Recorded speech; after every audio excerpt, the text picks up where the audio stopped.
Hi, welcome back to Koala Moon. I'm Abby, and this is Coco's Cozy Winter Collection, the perfect bedtime stories to help kids sleep. Before we begin, can I ask a small favour? If you enjoy Koala Moon, please tap subscribe now. By subscribing, you'll let YouTube know you value our channel, which will help us grow. Thank you. Let's begin.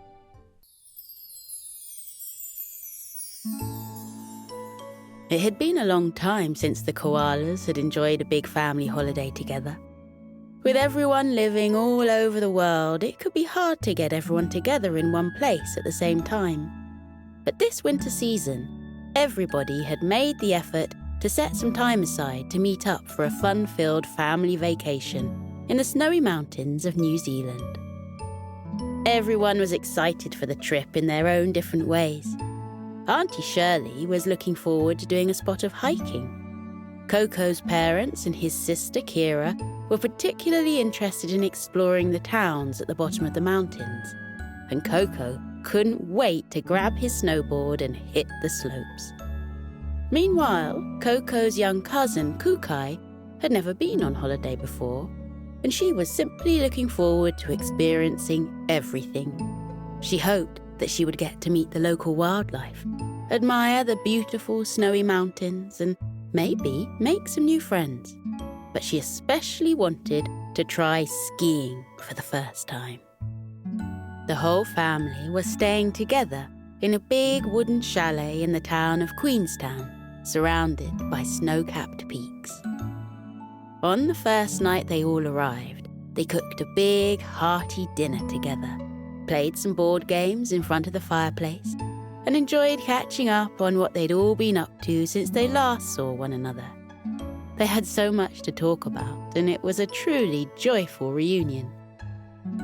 When they awoke the next day, it was time for them all to enjoy their vacation in their own way. Coco's parents and sister headed into town, while Auntie Shirley joined a hiking tour on an expedition up into the mountains. Kookai's parents would be taking the littlest koalas to the ski slopes. They led her and her cousin Coco towards the foot of a mountain range called the Remarkables. They were called this due to how impressively high and craggy they were, and how perfect they were for skiing. The koalas hopped on the ski lift, and up they went into the mountains. First, they all went to the shop, where Coco picked up his snowboard, and young Kookai was fitted with her own first pair of skis. Then, Kookai was taken to enjoy her first ski lesson with an instructor on the nursery slopes. Despite Kookai's initial eagerness to learn how to ski, she couldn't help being distracted during her ski lesson. Every time she looked to the nearby snow-dusted slopes, she watched on as her older cousin Coco zoomed and skidded his way down the slopes. He superbly navigated his electric blue snowboard from side to side, winding his way through the snow at exciting speed until he reached the bottom of the slope and unclipped his feet from the board. There were lots of equally cool animals zooming down the mountain in skis, but Kookai was drawn to Coco's fancy skills. She wanted to be just like her older cousin. Once Kookai's ski lesson was over, she joined her parents and Coco in the cafe for some hot lunch. Coco carried his blue snowboard under one arm and his helmet under the other. He looked very cool in his snowsuit. Kookai wanted to look as cool as him. When they were all comfortably seated at the table devouring their lunches, Kookai turned to her older cousin and said sweetly, "Coco, you looked really cool on the slopes. You're a very good snowboarder. It looks like a lot of fun." Coco smiled graciously and replied, "It is a lot of fun. I love to go snowboarding whenever I can." Kookai asked Coco how long it had taken him to learn to snowboard, and Koko admitted that he had been practicing for quite a while, and he still had lots to learn. But he was getting better every time he practiced. Kookai pouted and looked at her skis propped up against the wall. "I wish I could snowboard like you," she muttered wistfully. Koko cast a look at Kookai's mum and dad, and they raised their eyebrows with amusement.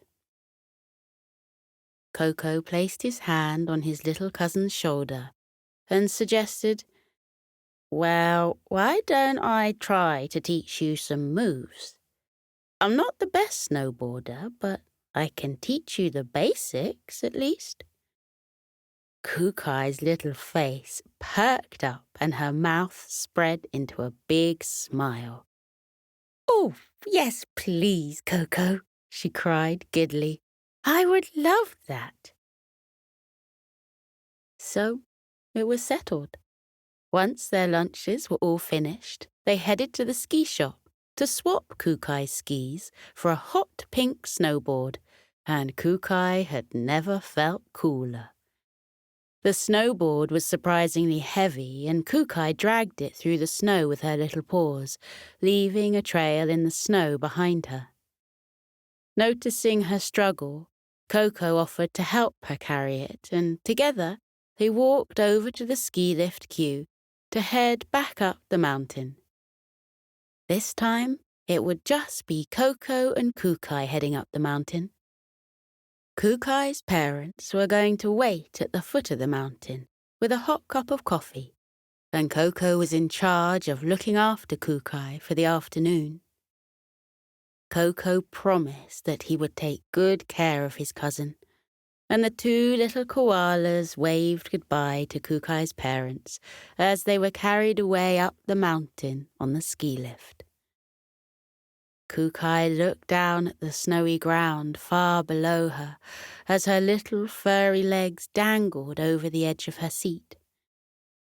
Sitting in the ski lift felt a little bit like flying. They could see for miles and miles around from up on the ski lift, and Kookai felt on top of the world. If every vacation was going to be like this, then she couldn't wait for all the other ones she had in store. Next to them on the ski lift were a friendly crocodile called Scales and a chatty kiwi called Tia, and the four of them all chatted away as they floated up towards the top of the mountain. Scales the crocodile was from Australia and said that he had been coming to New Zealand for ski holidays every year ever since he was a young hatchling trying on his first pair of skis. Tia the kiwi confessed that she didn't care much for skiing, but she just liked to come up here to admire the breathtaking views with a hot chocolate. "This is my first time learning to snowboard," Kookai admitted, before adding, "My cousin Koko here is going to teach me." The crocodile and kiwi were very pleased to hear that Koko was so kindly offering to help her, and they wished Kookai the best of luck with her first day of snowboarding. Scales suggested, "If you want a proper snowboarding lesson at any point, then you must train with Kara, the Kia. She's lived in the mountains her whole life and is the best snowboarder around. Plus, she makes an excellent teacher." Koko and Kookai made note of Kara's name and thanked Scales for their advice. Their ski lift reached the top of the mountain, and the safety bar sprung up, allowing the four new friends to hop off and begin their afternoon. "Good luck, Kookai," Scales and Tia wished kindly to the little pink koala before going their separate ways. Eagerly, Kookai turned to Koko and asked with a sweet, optimistic face, "So where shall we start, Koko?"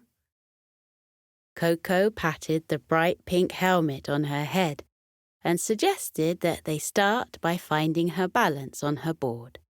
That was the core of everything.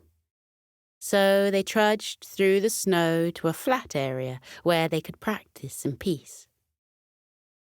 Koko showed Kookai how he clipped his boots into his snowboard and stood up straight. Then he performed a few little hops on the board to check that his feet were secured in place and instructed Kookai to do the same thing. Kookai placed her tiny feet in position and wriggled them until they clipped into place. Then she tried to stand up tall, but promptly toppled over. Standing up was tougher than she thought. She tried again, but slower this time, and managed to wobble her way to standing.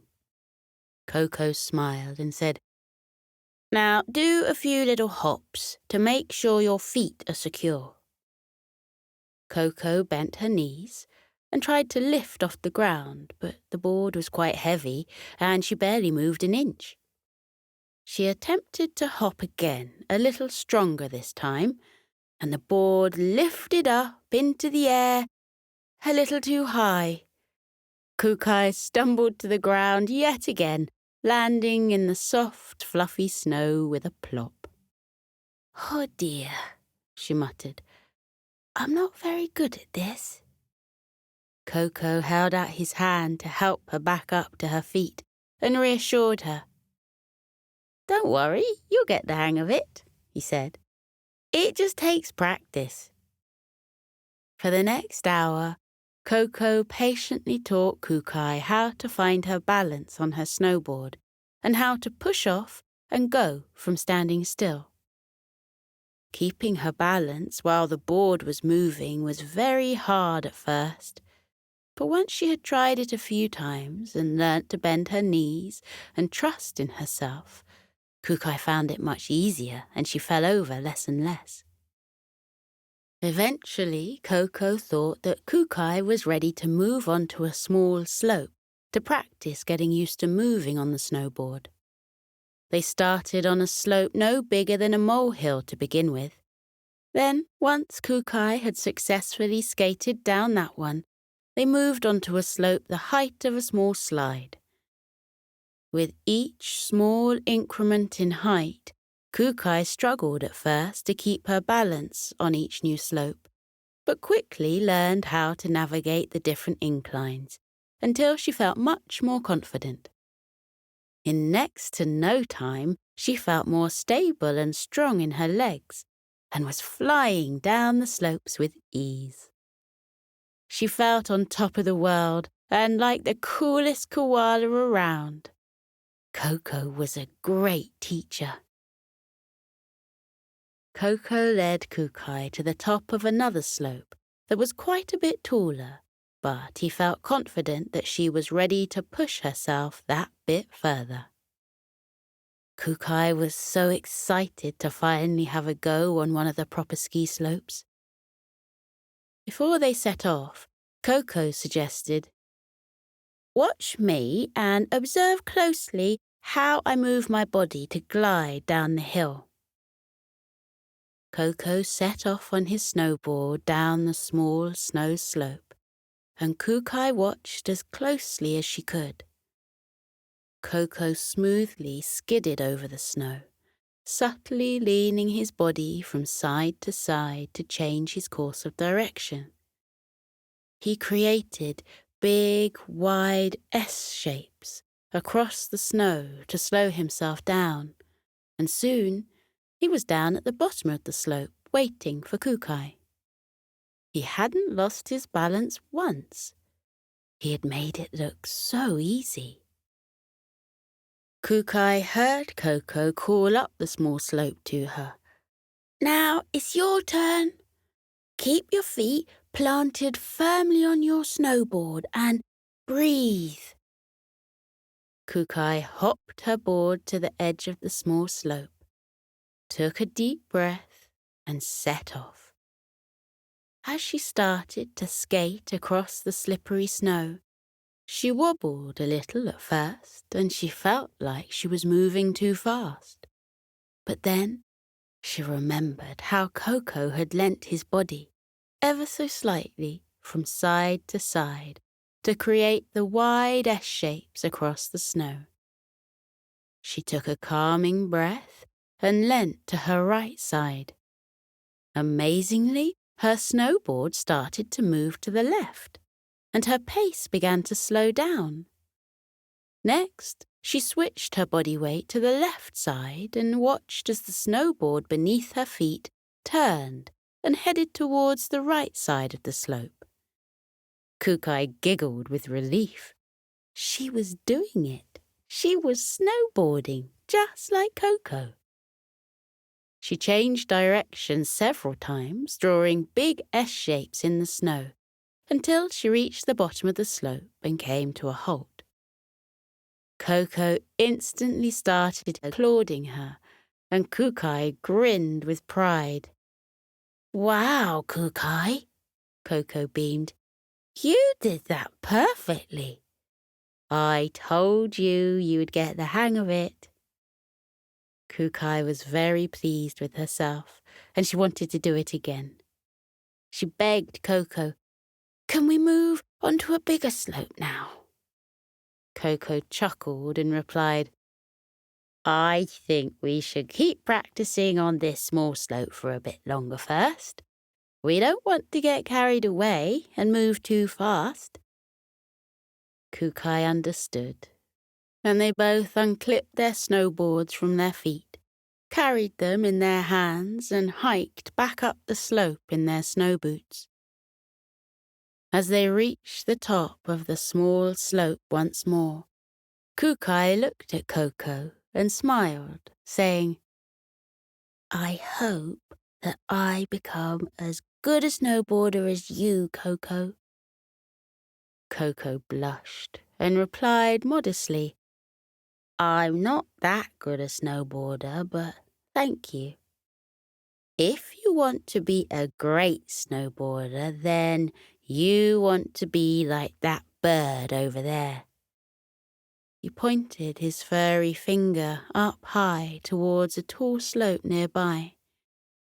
The snowy hill was taller than any that Kookai had ever seen, and it was narrow and thin, with spindly trees lining the edges all the way down to the bottom.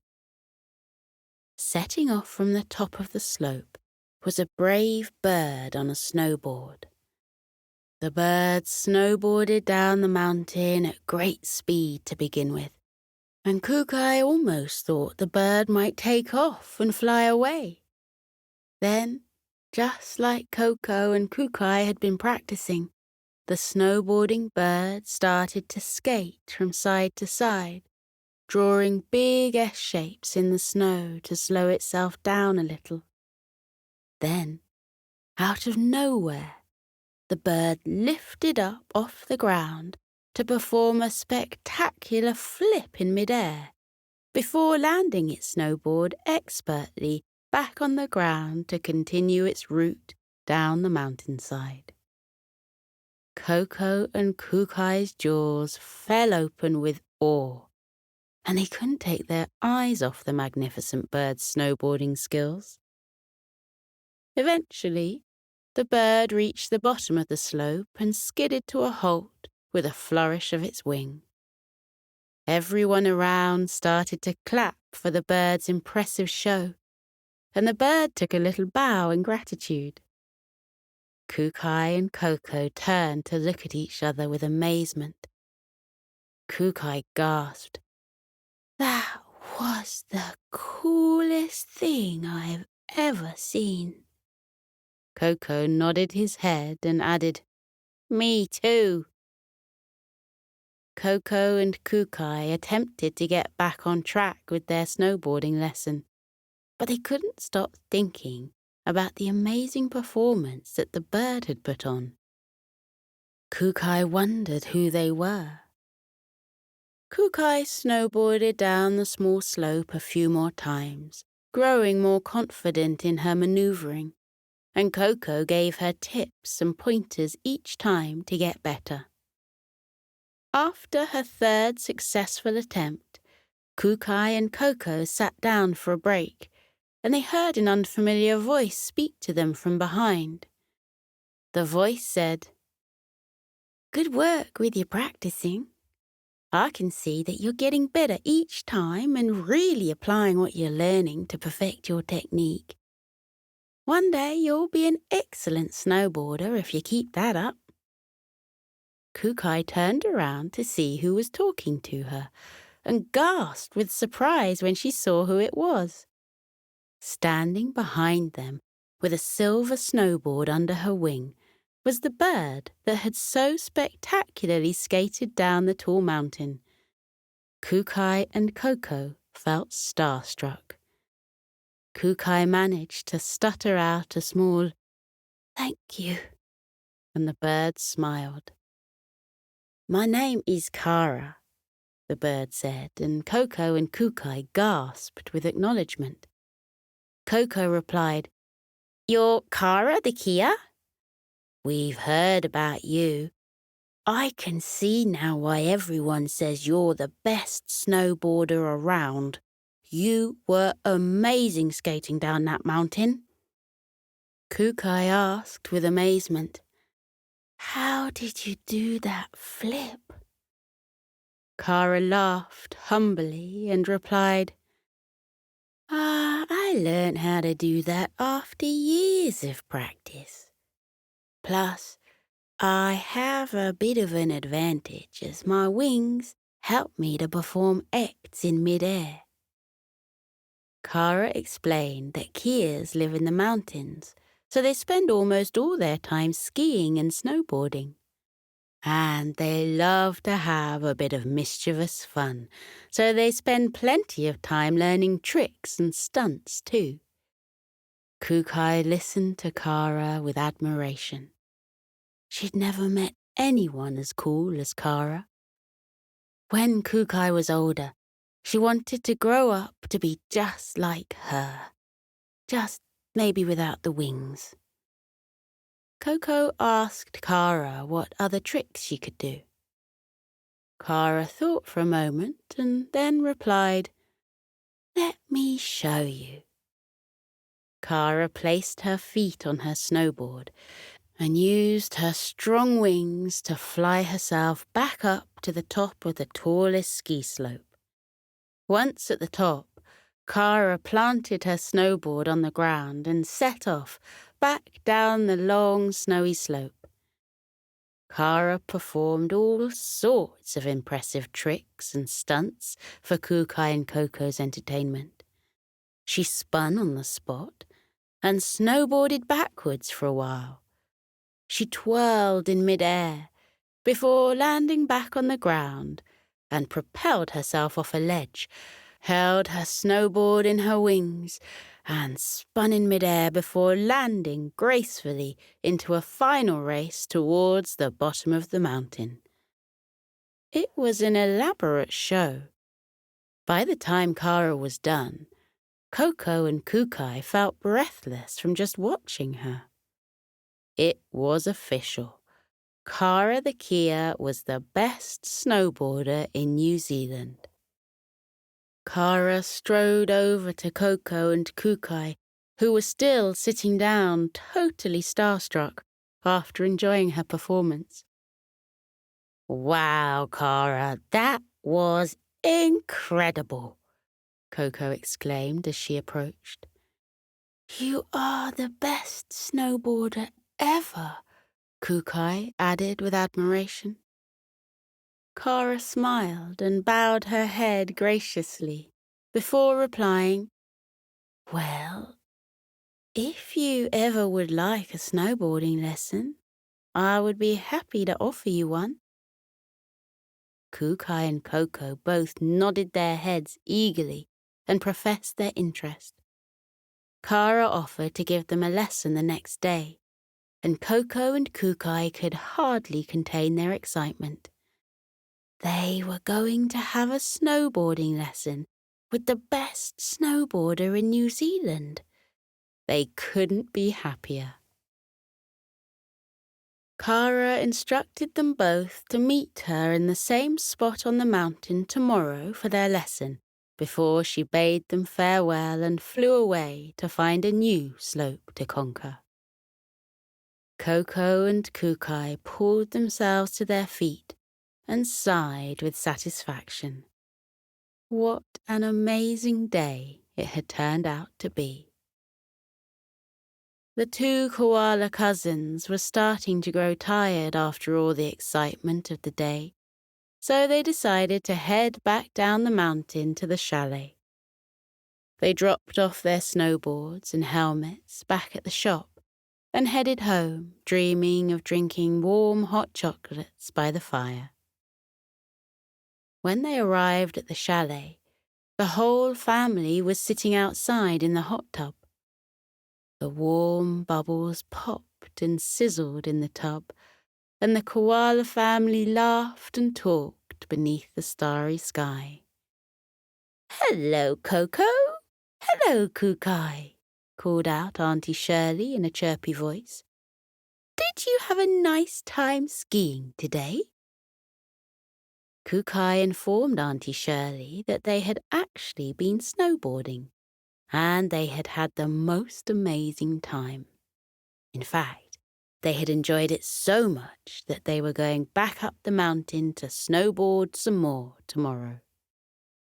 He gave his sister Kira a huge hug and said she would have to come too. Now it was her turn to learn to hit the slopes. The whole family were very impressed by Koko and Kookai's new hobby, and they suggested that maybe they all could join them up the mountain tomorrow. After all, it would be lovely to see the two koalas in action. Koko and Kookai looked at each other knowingly. When their family saw just how incredible Kara the Kia was at snowboarding, they wouldn't be paying attention to Koko and Kookai's skills much longer. The two koala cousins giggled between themselves and went to make themselves a hot chocolate. With their drinks in hand, they wandered back outside to join their family beneath the open night sky. The air was cool, but their mugs were warm, and with each sip of their drink, they felt cozier and snugglier. So snuggly, in fact, that they felt like they could drift off to sleep outside beneath the stars.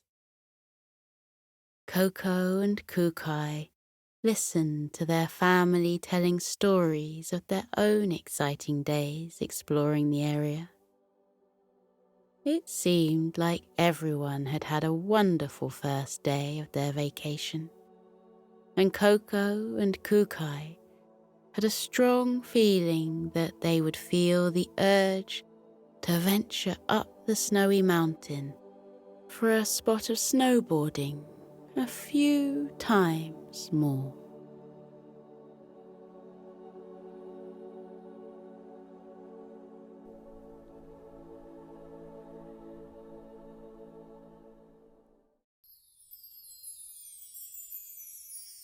On an afternoon in late December, Lily and Jake Jupiter walked towards the hall of the Leora Academy. The twins entered the hall and looked around them in astonishment. The large room had been transformed into a magical winter wonderland. Dozens of students gazed in wonder at the spectacular sights which surrounded them. Snow-covered trees lined the edges of the room. They were festooned with glittering tinsel and strings of twinkling fairy lights. Delicate crystal baubles dangled from branches and swayed gently, making them jingle like bells. Upturned logs covered in light layers of shimmering frost were placed around the room and provided places to sit. In front of the logs were floating beams of polished wood, upon which red and green dishes had been placed. The bowls contained a mouth-watering array of ripe, juicy fruit and glistening orbs of chocolate that were lightly dusted with gold icing sugar. Knitted stockings drifted through the air, each one embroidered with the name of a student at the School of Magic. The stockings floated towards the snow-covered trees and affixed themselves to branches. Mouth-watering scents of spiced cake and freshly baked mince pies fragranced the air. Looking upwards, the twins saw a night sky blanketed with shimmering stars. A couple of fluffy white clouds moved across the sky, and a few seconds later, snowflakes began to fall from them. The sight of the falling snow caused gasps of amazement to come from the students. Instinctively, the pupils held their hands out to catch the first snowflakes. Delicate snowflakes landed in their open palms. The flakes twinkled for a moment before disappearing. The falling snow created a soft covering on the floor. The twins pressed their feet into it, hearing the light crunch of snow beneath their shoes. Just as swiftly as the snow had arrived, the falling flakes stopped. There was an audible sigh of dismay from the pupils, but it didn't last for long, because mugs of hot chocolate appeared before each person, ready to be taken into their hands. Lily took a hold of the mug in front of her and noticed it contained tiny marshmallows which bobbed on the surface of the chocolatey liquid.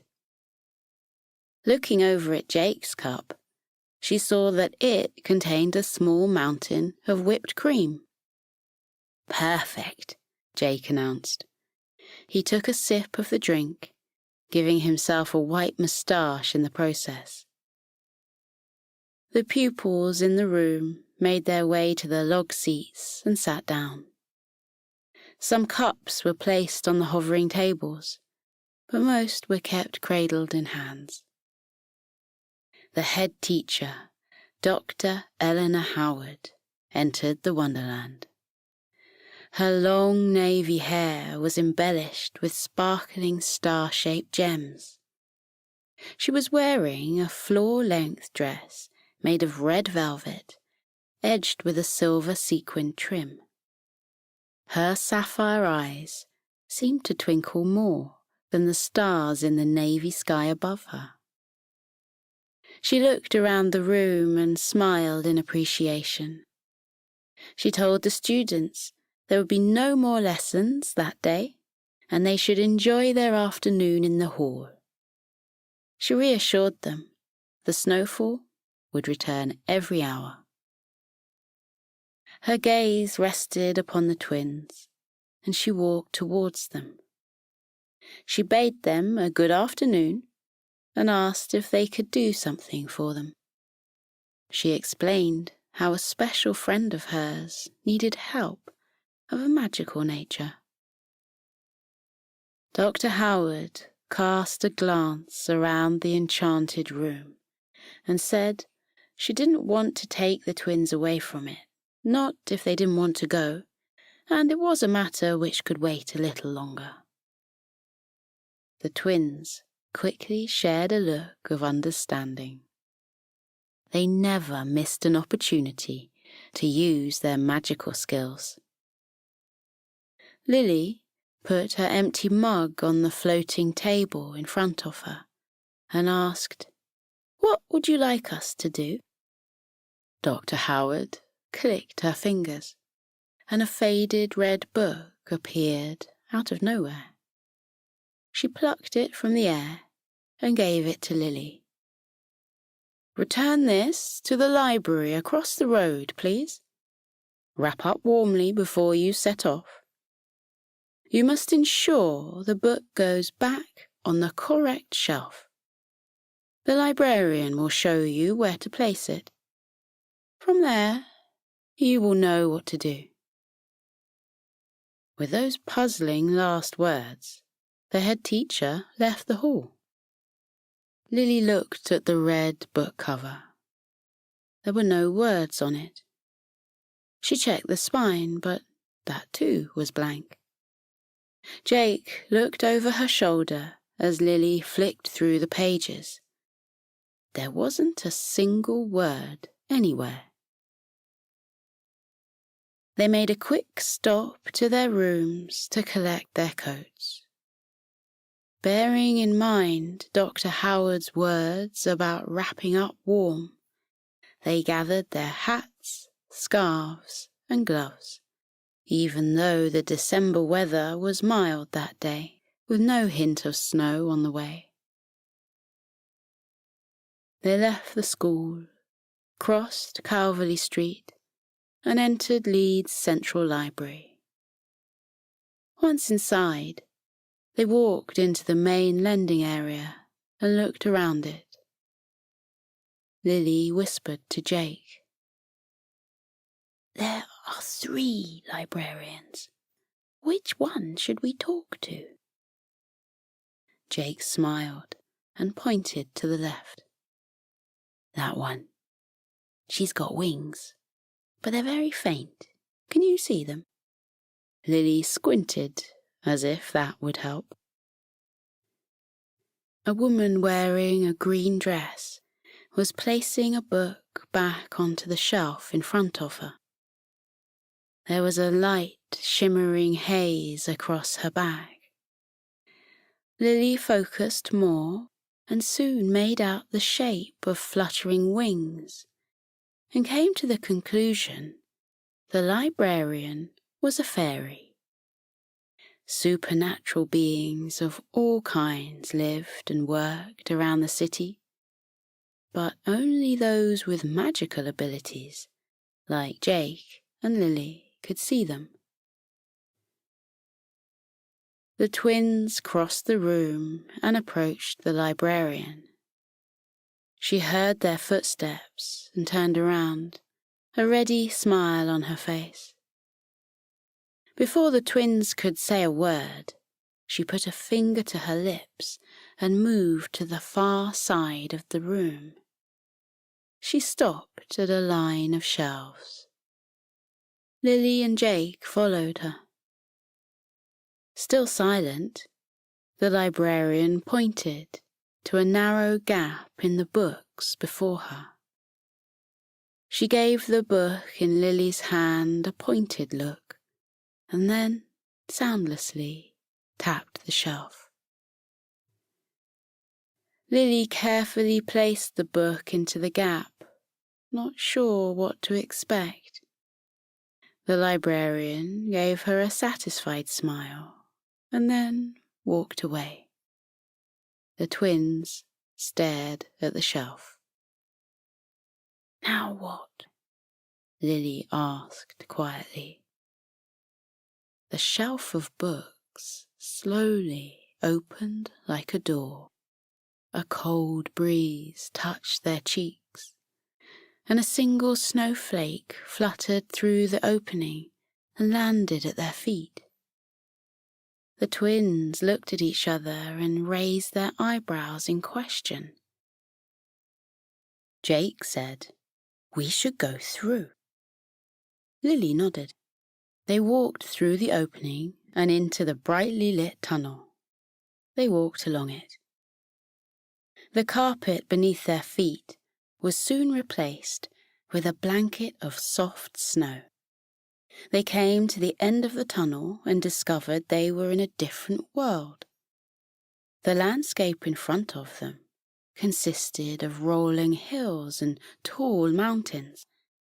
A thick blanket of glistening snow lay over everything. A cable car was waiting for them.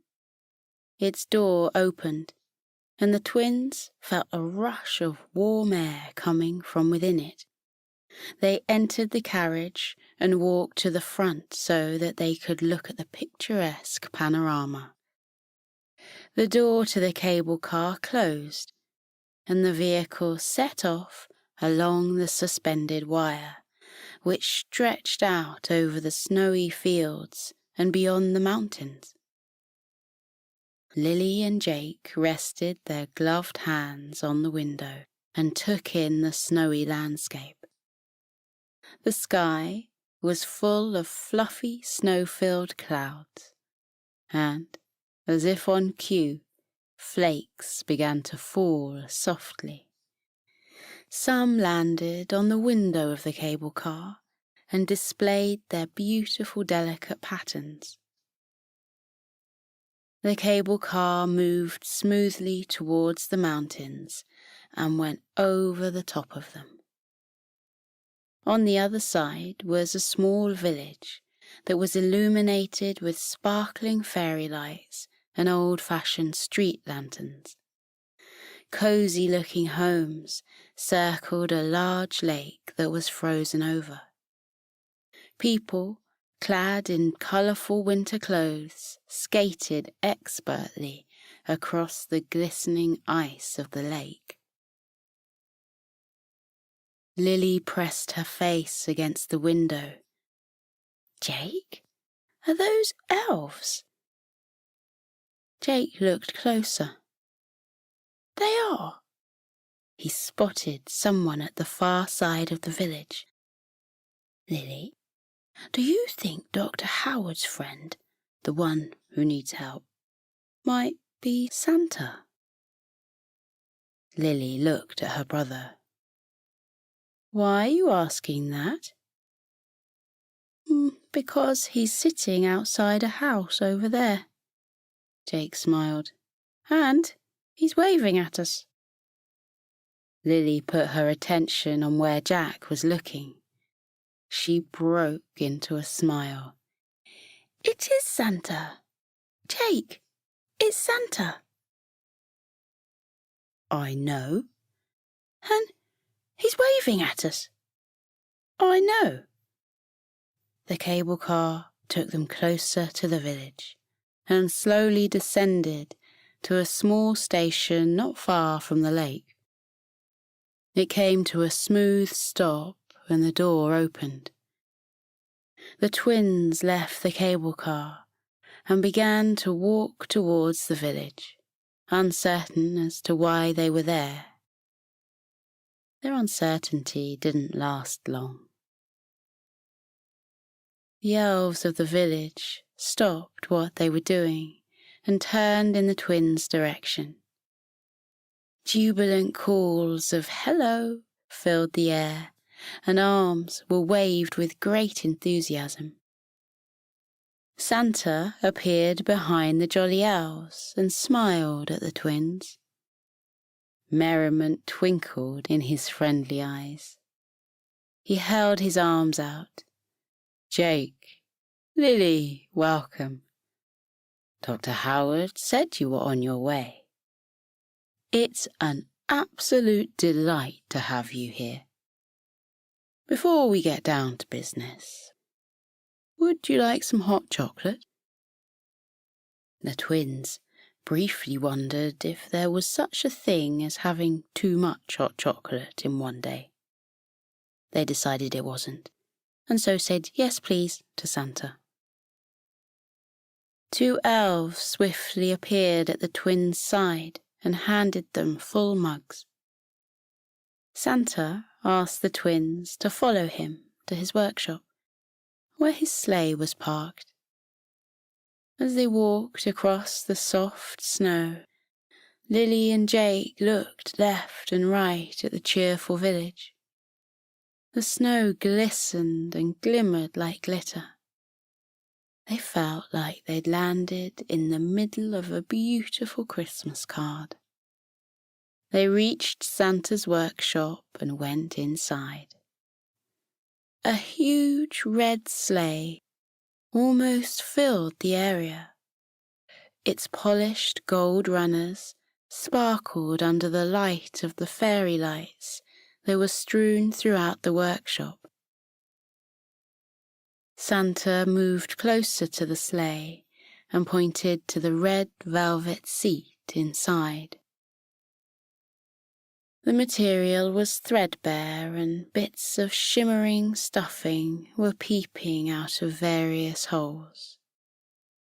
Santa said, "I should have had this fixed years ago, but I kept putting it off. Your head teacher visited me last month and saw the condition it was in.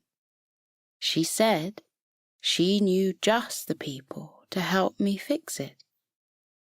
He turned his smile on them. "And here you are." Jake put his empty cup down on a shelf. I'm not very good at sewing, but I'll give it a go." Santa chuckled, causing his tummy to wobble like a jelly. "I don't need your sewing help, young Jake. It's your magical assistance I need. This velvet is a special one, and it comes from a robin who lives in the enchanted forest. If I give you the directions, could you go there now and speak to the robin? You need to capture her song." Before the twins could ask Santa to explain further, a collection of chattering elves rushed into the workshop and asked for his help. Santa quickly gave the twins directions to the robin and thanked them for their help. The bewildered twins left the workshop and headed into the enchanted forest. Twinkling lights shone from every tree. The snow continued to fall softly. The sky began to darken, and the stars shone more brightly. A heartwarming song filled the air. Lily tipped her head and said it sounded like a robin's song.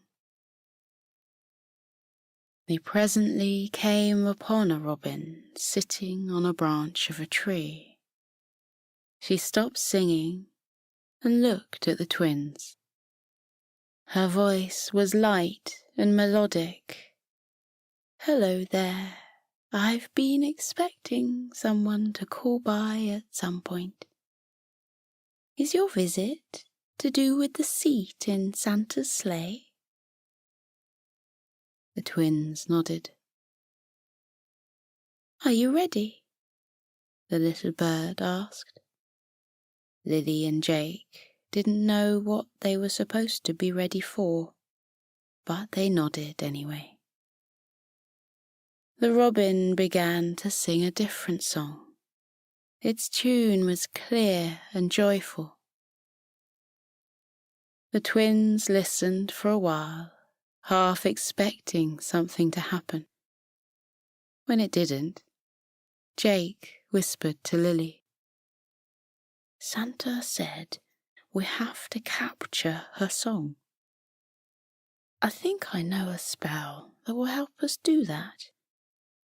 Jake called to mind the spell and quietly said the words.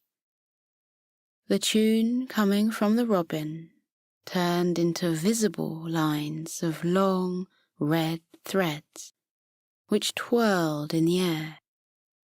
They were the same colour as the seat in Santa's sleigh. The robin's song continued and more threads appeared. The threads entwined with each other and formed a large ball of yarn. The bird glanced at the ball. She stopped singing and said there was enough material for a new seat covering to be woven. She told the twins to take the ball to the snoozy polar bear who lived on the other side of the river. She tipped her head in goodbye and flew away. Jake took the red ball from the air and put it in his pocket.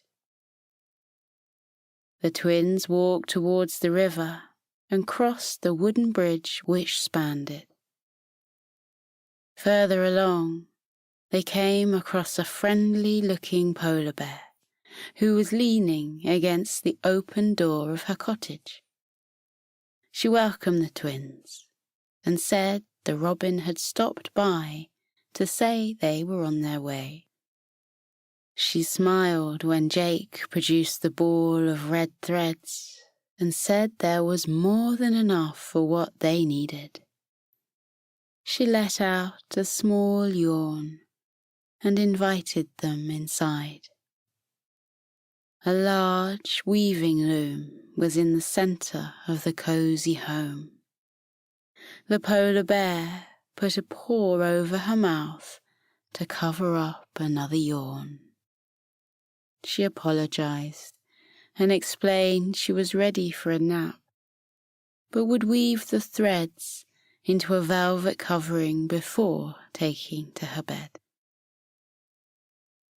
Seeing how tired the bear was, Lily said she and her brother could make the material using magic, and she knew of a spell that would help, and it was something they could do on their own if the bear wanted to have her rest now.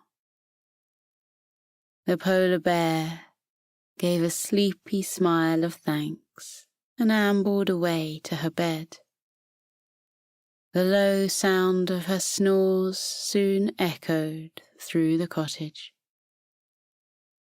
Lily brought forth the words of the spell and cast them towards the red ball of threads.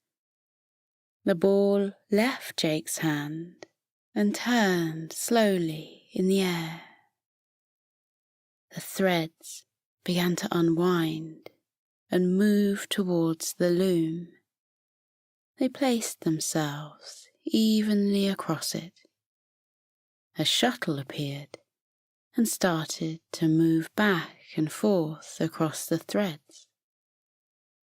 Lily clicked her fingers, and the shuttle moved faster until it was a blur. The snow continued to fall outside. The polar bear's snores gently rumbled through the cottage. Soon the shuttle came to a stop. The twins looked at the completed material. Jake nodded and said to his sister, "Excellent job." "Thank you," Lily replied. "Let's take this back to Santa." They collected the material and rolled it up.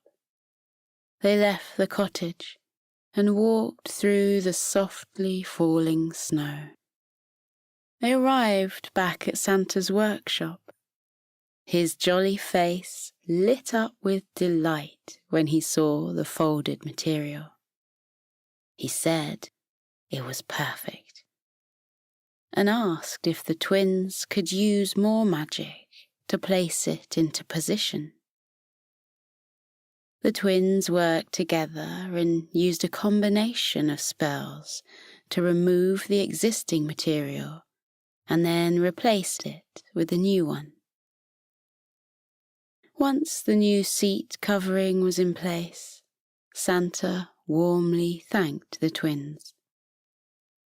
With a twinkle in his eyes, he asked if they would like to test the new seat out on a flight back to their school.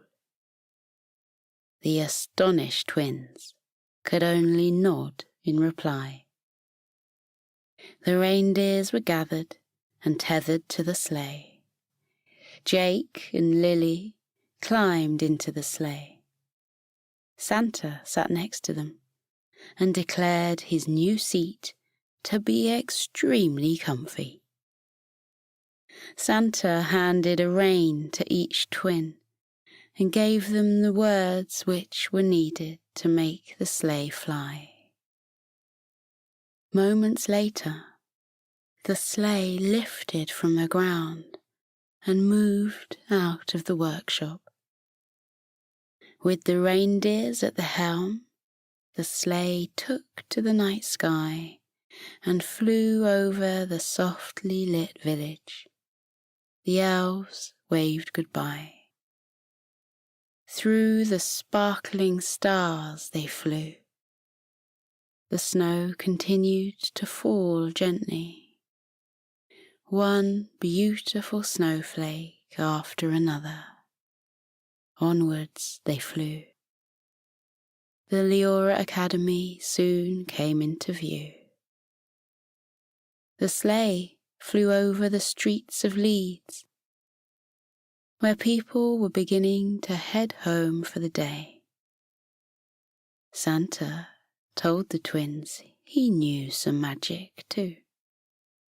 He took a handful of sparkling glitter from his pocket and gave it to Lily and Jake.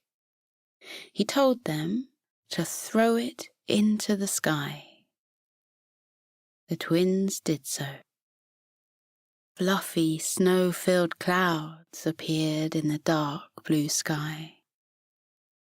The snow began to fall, softly and gently.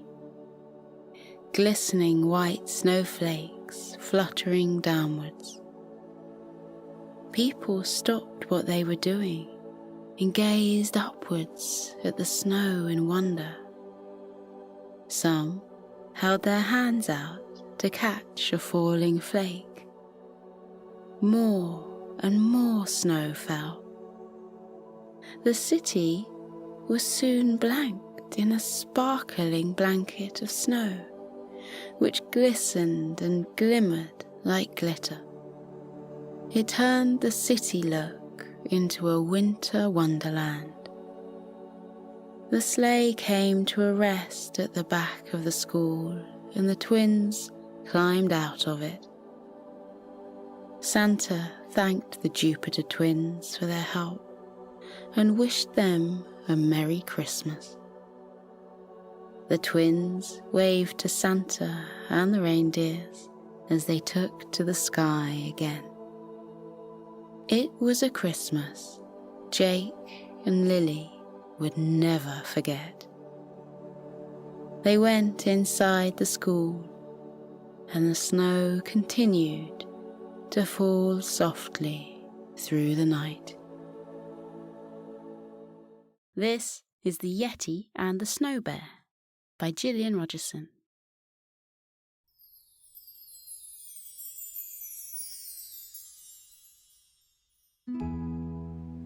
In a land far, far away, there lived a family of snow bears. They looked very much like polar bears, but there was something magical about them. The snow bears had black noses, just like polar bears, but with a blink of their dark eyes, they could make their noses turn white. And once that happened, the snow bears became invisible.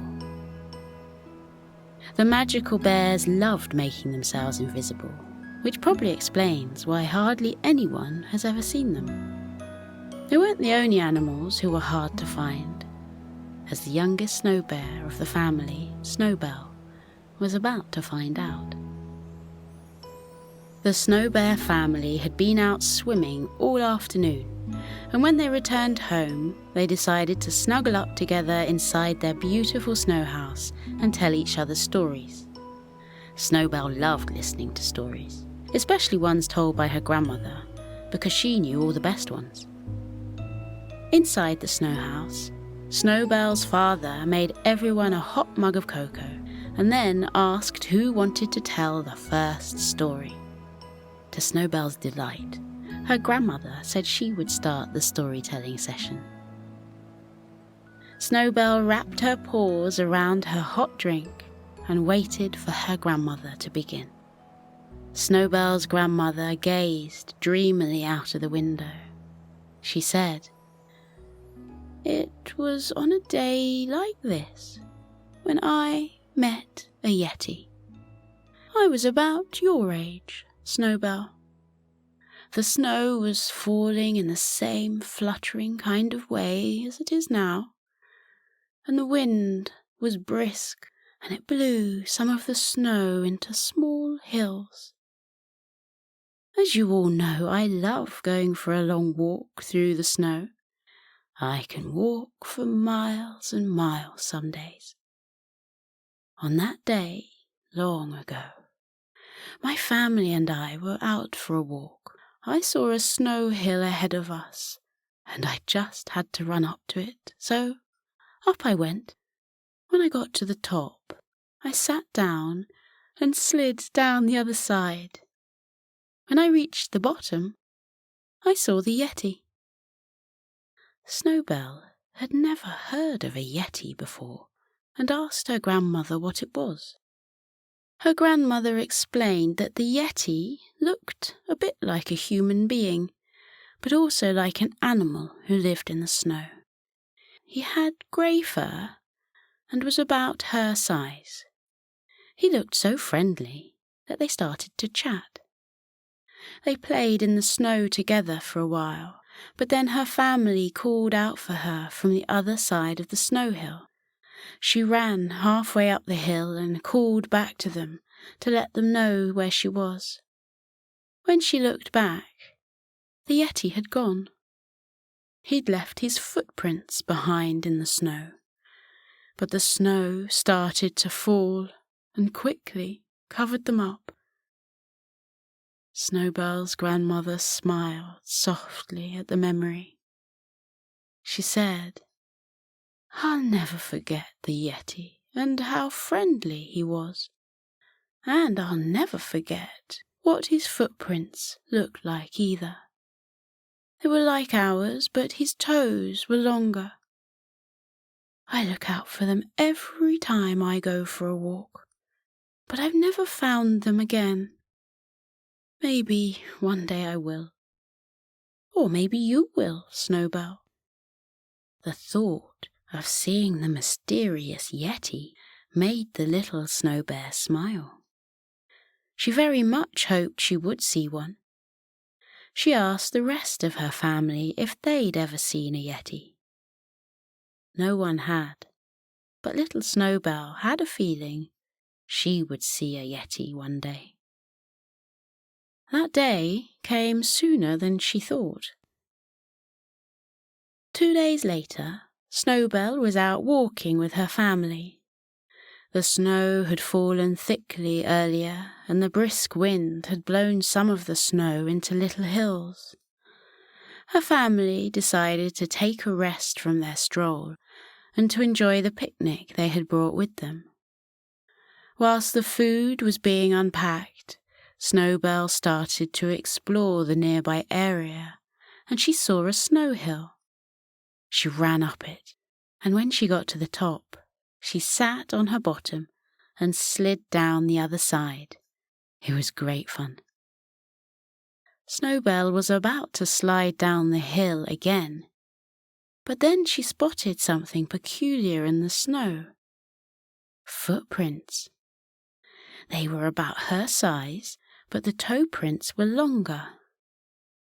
Snowbell looked closer and wondered if they'd been made by a Yeti.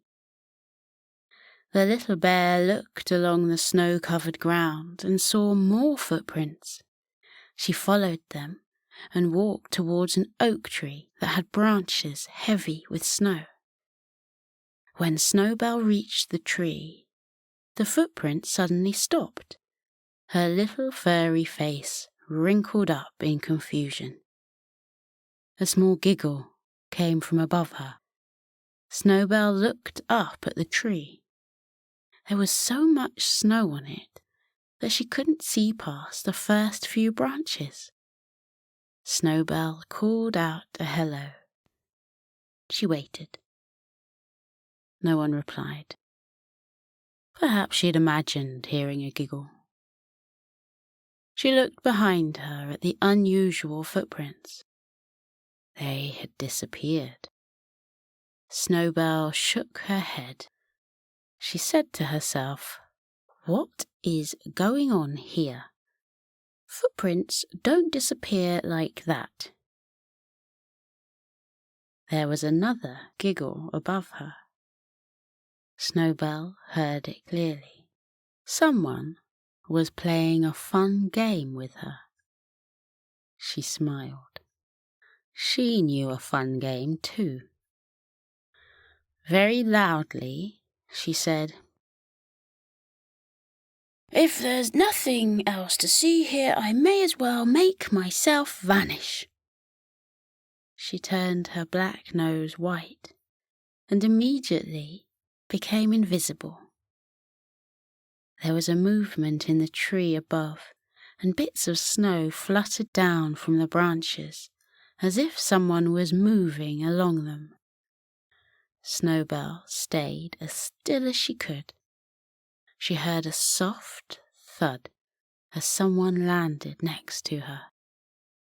A voice muttered, "Where did that polar bear go?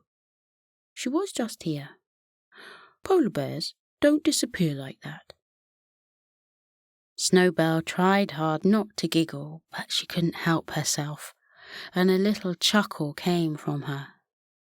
She made her nose turn back to black and became visible again. She said softly, "Boo, I'm right here." In front of her stood a young creature who looked like a human being, but also like an animal. He had pale grey fur and light brown eyes. He had such a kind face that Snowbell knew immediately that she liked him. She asked, "Are you a Yeti?" He nodded and said, "How did you make yourself disappear like that? I didn't know polar bears could do that." Snowbell told him she wasn't a polar bear. She was a snow bear.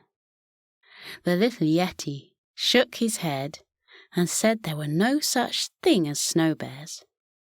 His granddad had told him once that he'd met a snow bear when he was young, but no one else had seen the bear, and some Yetis thought his granddad had made up the story. The Yeti said, "My granddad loves making up stories. Sometimes they're real and sometimes they're not. I wanted to believe his story about the snow bear, but because no one else had ever seen one, I didn't think they were real." He smiled at Snowbell and said, "I'm glad you are real. My name is Littlefoot. What's yours?" Snowbell told him. She said her grandmother had met a Yeti when she was young, and perhaps she had met Littlefoot's granddad. "Maybe they did meet each other," Littlefoot said with a smile. Snowbell pointed to the snow and asked why his footprints had disappeared. Littlefoot shrugged and said it was just something his footprints did. It happened with all Yetis. He asked how she'd made herself invisible, and Snowbell shrugged and said it was just something snow bears did. Littlefoot asked her to do it again, so Snowbell did so. Then she asked him to make his footprints disappear again. Littlefoot raced around the oak tree 10 times as fast as he could. He left behind dozens of footprints. Snowbell watched in amazement as each Yeti footprint completely vanished and the snow was smooth again. Littlefoot grinned and said they should play a game together, and he knew the perfect one. Snowbell said she did too. At the same time, they both said, "Hide and seek."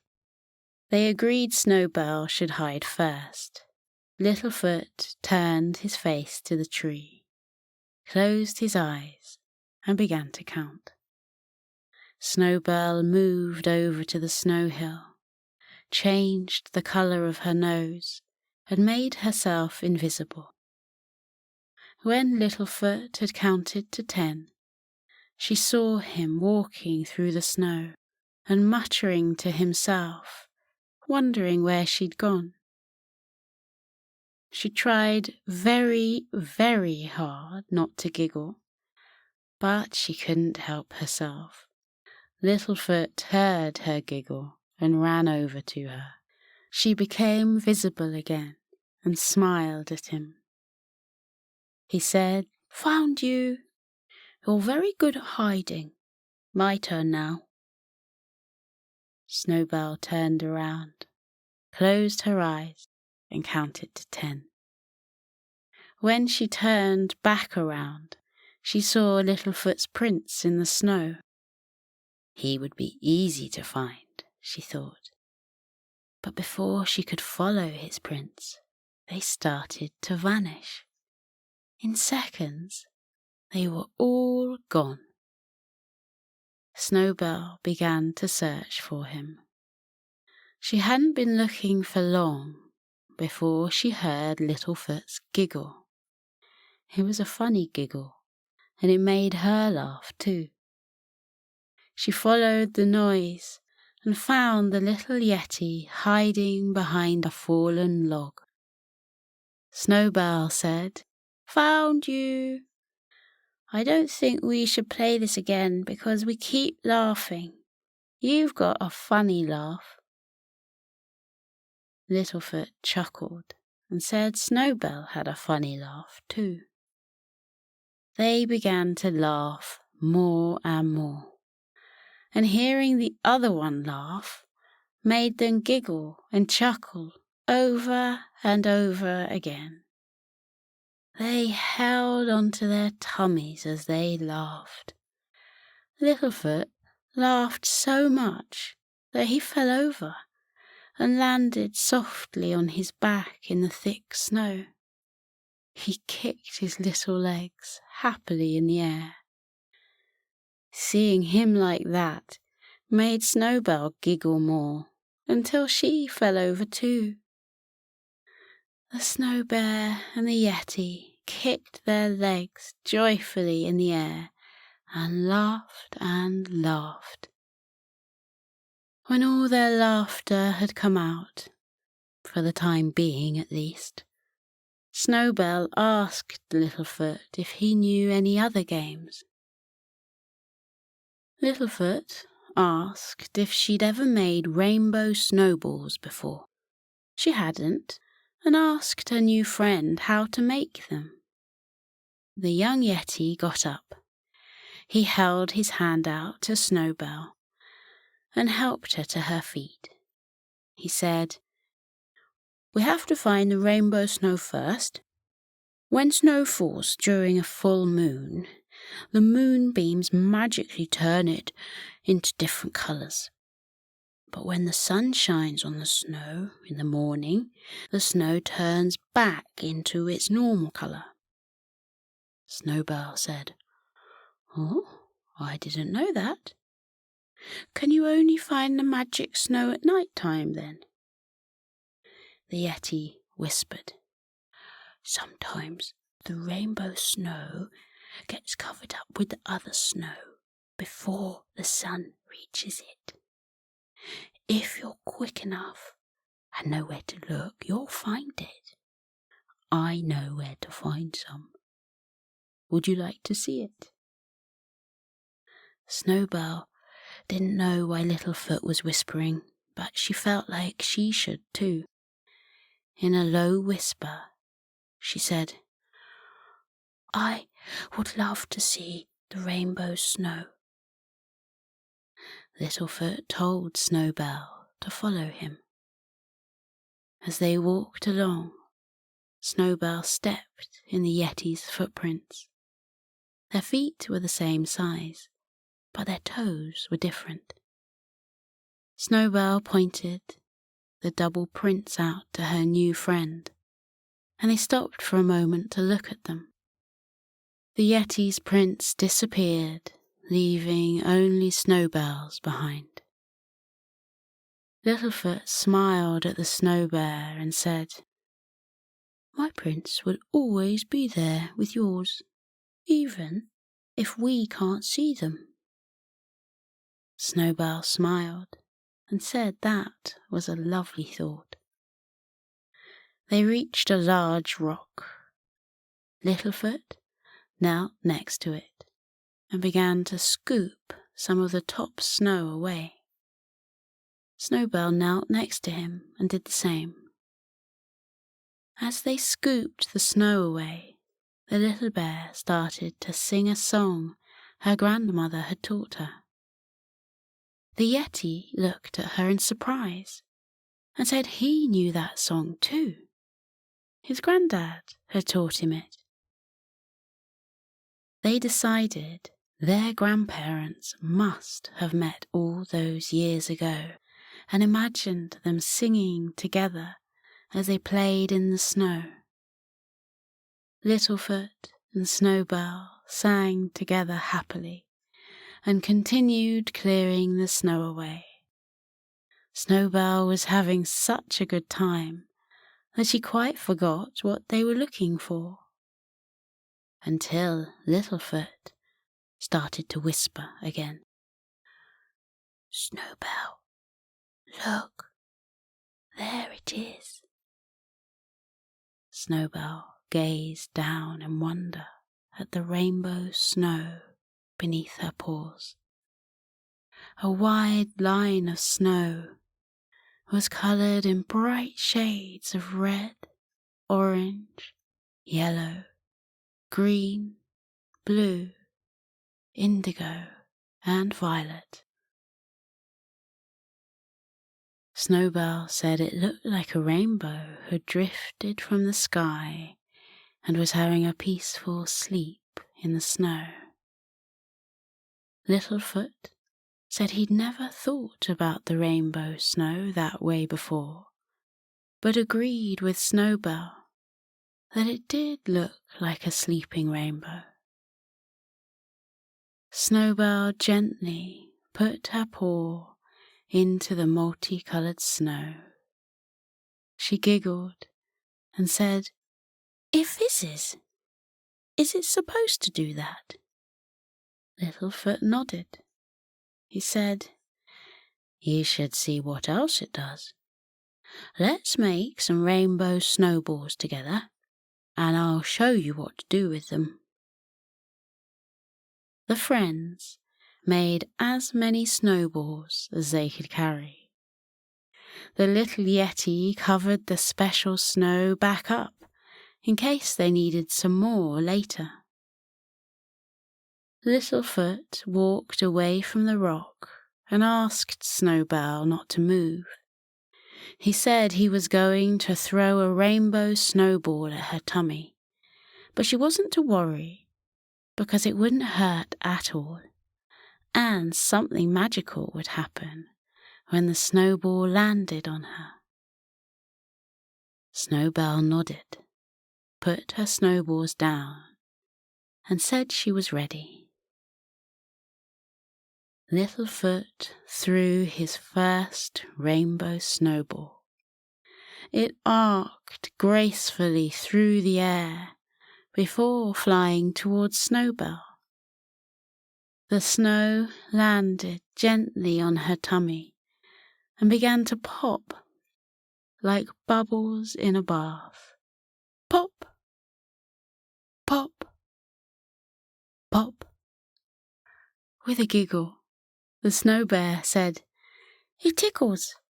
Throw another one." Littlefoot did, and every time a magical snowball landed on Snowbell, she chuckled and chortled because it tickled so much. When Littlefoot had thrown his last snowball, the little Snow Bear said she would throw one at him. Snowbell threw her first one. It soared towards Littlefoot and knocked him over. He fell backwards onto the soft snow and started to laugh. Snowbell ran over to him and said sorry. She didn't know she was so strong. The Yeti said there was no need to apologize because it didn't hurt at all, and it was fun to fall onto the snow. He told her to throw more at him and see if she could knock him over again. Snowbell did knock him over again and again, and every time he fell down, Littlefoot would laugh loudly, because the popping snow would pop and tickle his tummy. Hearing him laugh made Snowbell giggle too. The little snow bear soon ran out of rainbow snowballs, so she returned to the big rock with her friend, gathered more snow, and made plenty more. Littlefoot said they could do more amazing things with the magical snow. He stood away from the bear and told her to watch him. He collected a handful of snowballs and began to juggle them. As he did so, tiny rainbow-coloured snowflakes drifted from the snow and floated upwards. When they got higher, the snowflakes joined together and made a huge floating rainbow. Rays of sunlight shone down through the rainbow and made it glimmer and shimmer. The colours slowly faded from it, and the snowy rainbow turned silver before completely disappearing. Littlefoot told Snowbell to do some juggling too. She said she'd never done it before and wasn't sure she'd be any good. "Of course you will," Littlefoot said. "I wasn't very good when I first started, but I kept practicing until I could do it. Watch what I do again and copy me." Snowbell watched the Yeti carefully. When she thought she was ready, she began to juggle the snowballs. She dropped a few at first, but she soon got better, and before long, tiny rain-coloured snowflakes drifted upwards from the snow and made a snow rainbow in the sky. Littlefoot told Snowbell she was an excellent juggler, and she replied he was an excellent teacher. The Yeti had something else to show Snowbell. He took her over to the oak tree and showed her how to throw the special snowballs onto the branches so that they would stay there and not fall off. Again, she copied his movements exactly. The Snow Bear and the Yeti concentrated on throwing the snowballs up onto the tree where they rested lightly on the branches. When all the snowballs had been thrown, Littlefoot took Snowbell by the paw and asked her to stand beneath the tree with him. The two friends stood under the tree. Littlefoot looked up through the branches as if waiting for something to happen. Snowbell looked up too, even though she didn't know what they were waiting for. A few seconds later, something magical happened. Rainbow-coloured snowflakes began to fall from the tree, and not just from the branches where the snowballs had landed, but from every branch on the tree. Down and down, the flakes fluttered silently. They fell from every twig and branch and surrounded the tree like a rainbow waterfall. Snowbell looked at the falling flakes in complete wonder. Each snowflake was different to the one next to it. The bright colours sparkled in the light of the sun. Red, orange, yellow, green, blue, indigo, violet. Snowbell turned slowly around and watched the flakes falling like a sparkling curtain of colours.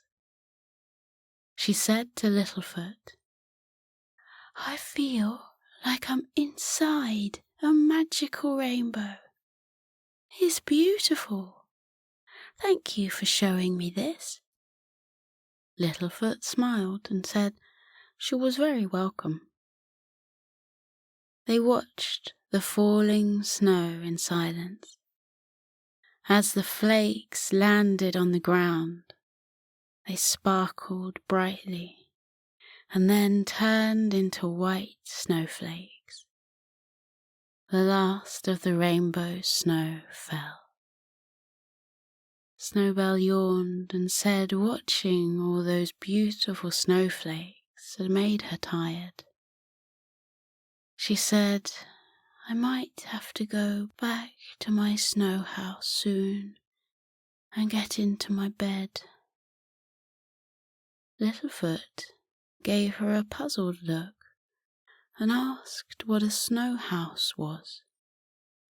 "It's where I live," Snowbell explained. "Don't you live in houses?" Littlefoot shook his head and said he lived in a cave at the top of the mountains.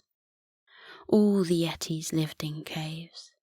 He asked more about her snow house and what it looked like. Snowbell said, "Would you like to make one with me? We can make a small one, and it won't take long." Littlefoot said he would love that, and together the Snow Bear and the Yeti built a cozy snow house, complete with 2 windows and an open doorway. They snuggled down inside it and smiled at each other. Snowbell said, "I'm glad we met." "Me too," Littlefoot replied. The 2 new friends smiled again and then closed their tired eyes. The youngsters fell asleep. A minute later, another Snow Bear slid down the same hill that Snowbell had gone down earlier. It was Snowbell's grandmother. She was looking for her granddaughter. When she saw Snowbell and her new friend fast asleep in the little snow house, her heart filled with love. She was glad Snowbell had met a Yeti. She gazed at them with love. Someone moved over to her and looked at the sleeping infants too. It was Littlefoot's grandfather. He smiled at Snowbell's grandmother and said it was wonderful to meet her again after all these years. The rest of Snowbell's family slid down the hill, and the other members of Littlefoot's family walked out from behind the trees. Once they'd made sure the little ones were sleeping soundly, they introduced themselves to each other and began chatting about many things. The Yetis told the Snow Bears about the magical rainbow snow and showed them what it did. The Snow Bears talked about their snow homes and then helped the Yetis to make some. The families chatted happily with each other, and whilst they had their differences, they had lots in common too, especially how much they loved their children. The sky grew darker and stars appeared. The families talked a bit more quietly and said, now that they'd met each other, they would make sure they would meet again very soon. They placed some markers on trees and rocks so that they would know where to find each other in the future. the full moon appeared, and dancing sheets of green, blue, and purple weaved back and forth across the dark sky. The two families sat down in the snow together and watched the magical dancing lights. One by one, they began to yawn. They decided a night under the stars with their new friends would be quite wonderful. The snow bears and the Yetis lay down on the snow, said good night to each other, and fell into a peaceful slumber. Nearby, Snowbell and her new friend, Littlefoot, were still fast asleep. The little snow bear dreamed about her new friend with the kind face. Littlefoot dreamed about the smiling snow bear who could make herself invisible. The two friends sighed happily and drifted into a deeper sleep. Close your eyes, and now I'll begin The Little Bat Who Wouldn't Go to Bed by Gillian Rogerson.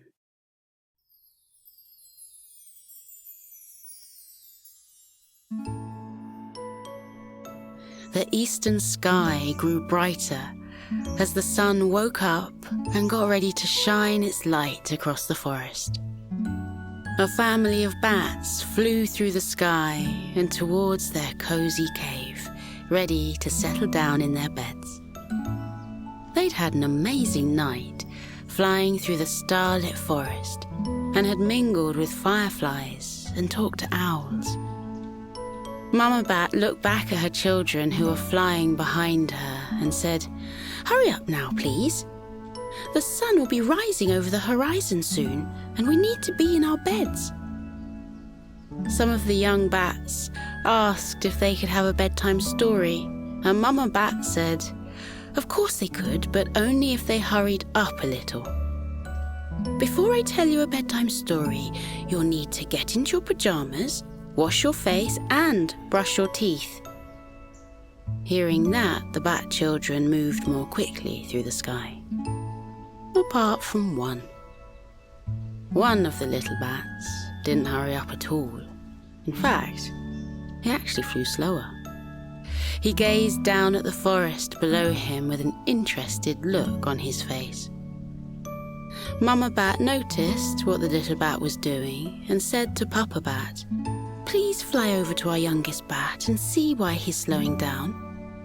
I can tell by the look on his face that something is on his mind. I'll take the rest of our children home and get them ready for bed." Papa Bat chuckled and said their youngest bat was certainly a curious one, and most likely had something on his mind again. The little bat always had questions about the world, and his parents did their best to answer his questions. They didn't mind, because the little bat's curiosity was one of the things his family loved about him. Papa Bat flew over to the little bat and asked why he wasn't hurrying home like his brothers and sisters. "Aren't you tired? We've been out flying for hours," Papa Bat said. The little bat nodded. "I am tired, but I'm not ready for bed yet. Father, look down at the forest. There are so many animals down there whom I've never met. Animals who come out in the day when we're asleep. I've heard the snowy owl talk about them because she's awake in the day sometimes and she's seen them. I want to meet them too. I'd like to know what they do all day, and I want to see what the sky looks like during the day too." The little bat slowed down even more as he looked down at the forest. He asked his father if he'd ever been in the forest in the daytime. "I haven't," his father replied. He knew his youngest bat wouldn't rest until he knew the answers to his questions. "Would you like to visit the animals of the day and talk to them?" "Oh, yes, I would love that," the little bat said with a big smile on his face. "Do you want to come with me?" Papa Bat shook his head and yawned. "I'm far too tired. I want to get into my soft, comfy bed and fall asleep." "You're old enough to have an adventure on your own. Go and explore. When you're ready, fly back home." He gave the little bat a goodbye kiss on his head and then flew towards the family cave, where his family were already in their pajamas. The little bat smiled to himself and wondered what he would discover on his adventure. The sun began to peep over the horizon, and the sky turned a delicate shade of pale blue.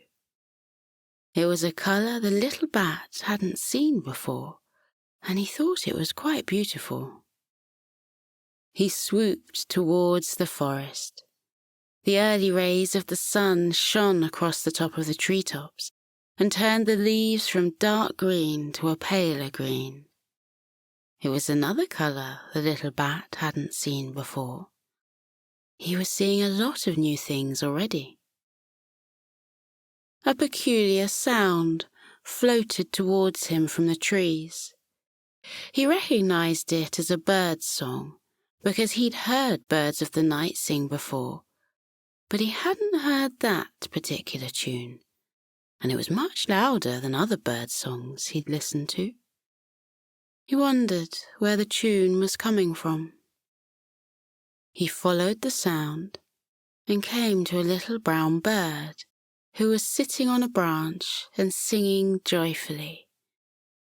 The bird had the most extraordinary bright red chest, and the little bat couldn't help but stare at the amazing bird. He soon remembered his manners, stopped staring, and said hello to the bird. "A very good morning to you," the bird replied. She smiled at the bat and tilted her head to one side as she gave him a closer look. "Excuse my nosiness, but what kind of animal are you?" "I'm a bat, and I've never been out in the day before. If it's not too rude, can I ask what kind of bird you are, and why you were singing your beautiful song so loudly?" "I'm a robin. I sing every morning. I just can't help myself," the robin chuckled. "I have such a good night's sleep that as soon as I wake up and see the sun rising over the trees, I just have to sing because I'm so happy. Do you feel like that when you've had a good night's sleep?"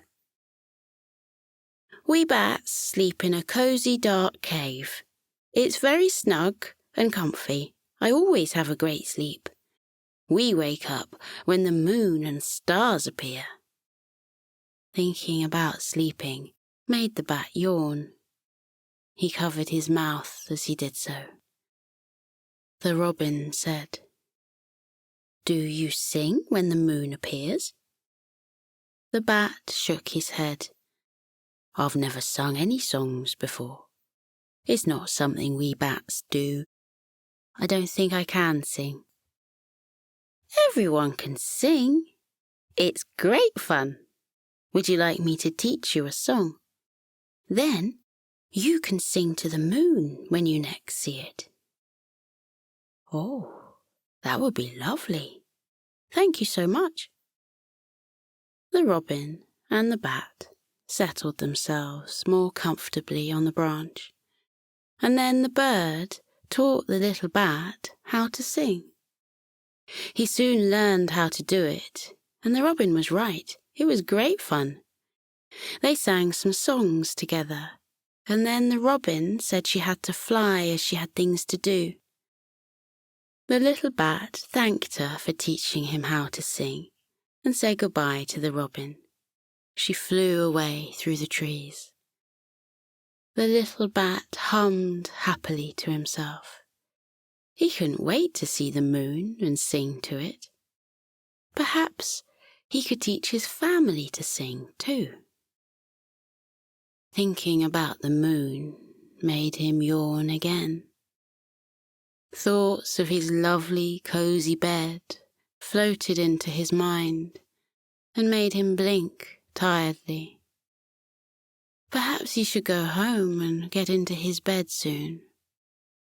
He looked around at the forest. There was still a lot of exploring to do, so he decided he wouldn't go home until he'd met more animals. At that moment, a brown rabbit hopped happily through the undergrowth at the bottom of the tree. The little bat knew it was a rabbit because the snowy owl had told him what they looked like. He'd never seen a real rabbit before, so he flew off the branch and followed the rabbit as she hopped through the forest. The little bat called out a hello and said, "Could we have a little chat, please? I have some questions I'd like to ask you, if that's okay." The rabbit stopped running, waved her paw in hello, and said, "Of course. Why don't you come down here, and we'll sit under the shade of this tree while we talk?" The little bat was glad to sit in the cool shade. He wasn't used to the sun's gentle heat, and although it felt lovely to feel so warm, he preferred the coolness of the night air. The rabbit and the little bat settled down in the grass. The rabbit asked the bat what he would like to know. "Why were you running so fast? And what was that funny thing you did when you leapt into the air and then landed on the ground again?" The rabbit smiled. You mean hopping?" She stood up and performed a few hops for the bat. The bat nodded. "Hopping? Is that what it's called? I've never seen anyone hop before." "Oh, I love hopping," the rabbit said. "It's one of my favourite things to do. And as soon as I wake up, I have to hop. You should try it. It's great fun." The little bat looked at his feet. "I don't think bats are supposed to hop, but I'll give it a go. Can you show me what to do, please?" "I certainly can. Watch me." The brown rabbit hopped up and down on the spot, and then she ran around the tree, hopping joyfully. She came back to the bat and told him to have a go.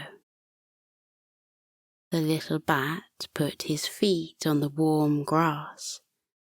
He'd never touched the forest ground before, because he was always flying above the trees and never needed to stop.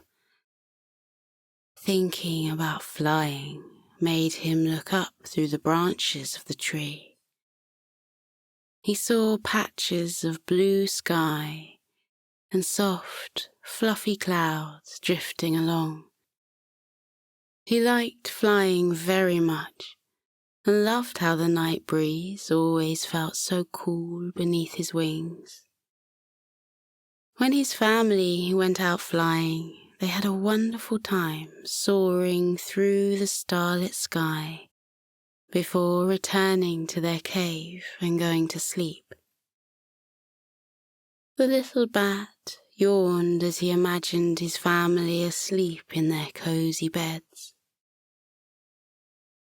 Even though he was tired, he wanted to see what hopping felt like.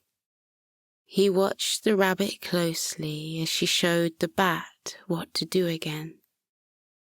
Then the bat copied the rabbit's bouncing movements. It felt very peculiar to begin with. But the bat soon got used to it and hopped happily around the tree. He agreed with the rabbit that hopping was great fun. The rabbit said, "Would you like to run through the forest with me? It's another one of my favourite things to do. I won't go too fast, and you can let me know if you get tired. Some of my friends are playing out today, and you can meet them." That sounded like a wonderful idea to the bat, so he hopped 3 times on the spot, just for the fun of it, and then followed the rabbit through the forest. The ground still felt unusual beneath his little bat feet. Sometimes it was muddy, and other times it was dry. Fallen leaves and twigs lay on parts of the ground, and it felt strange to be running over them. He did like the noise of twigs breaking under his feet, though. It was a satisfying sound. The rabbit and the little bat met some other animals along the way. The bat said hello to a squirrel, a badger, and 3 field mice. They told him what they did during the day, and he told them what he did at night time. When the animals heard about his adventures, they said it sounded marvellous to be able to fly through the night sky. The little bat nodded and said it was marvellous. Thinking about night time made him yawn and yawn again.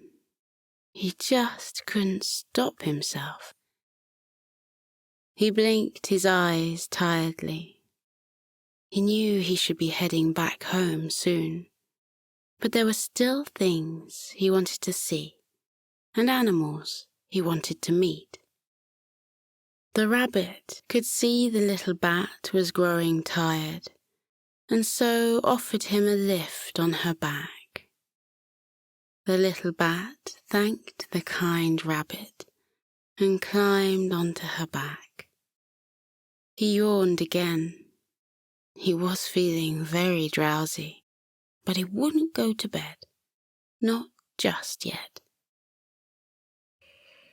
The rabbit took the bat towards a pond and introduced him to her frog friends. The little bat looked at the green frogs in amazement. They were leaping from one lily pad to another, before then diving into the water. Some were doing something in the water that the little bat had never seen before. He asked the rabbit why the frogs in the pond were moving so strangely.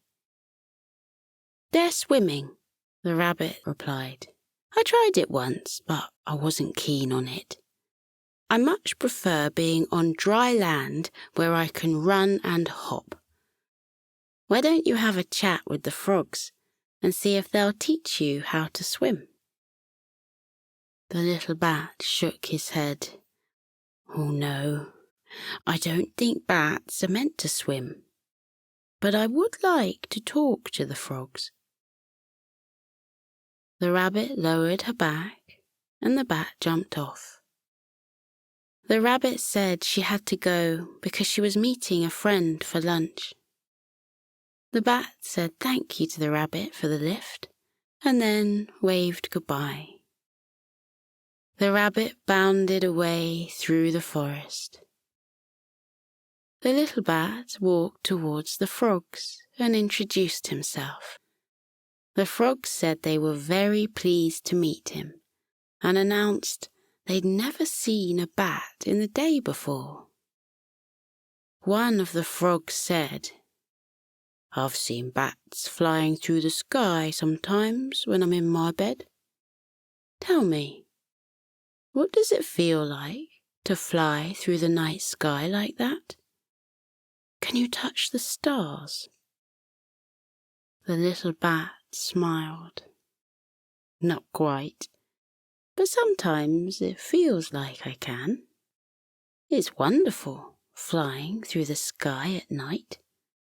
The whole forest is covered in darkness, and if I fly low enough to the trees, I can hear animals snoring in their sleep.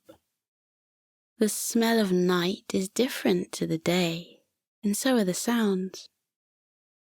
He told them more about his nighttime journeys and how he went flying every night with his family and sometimes with his friends too.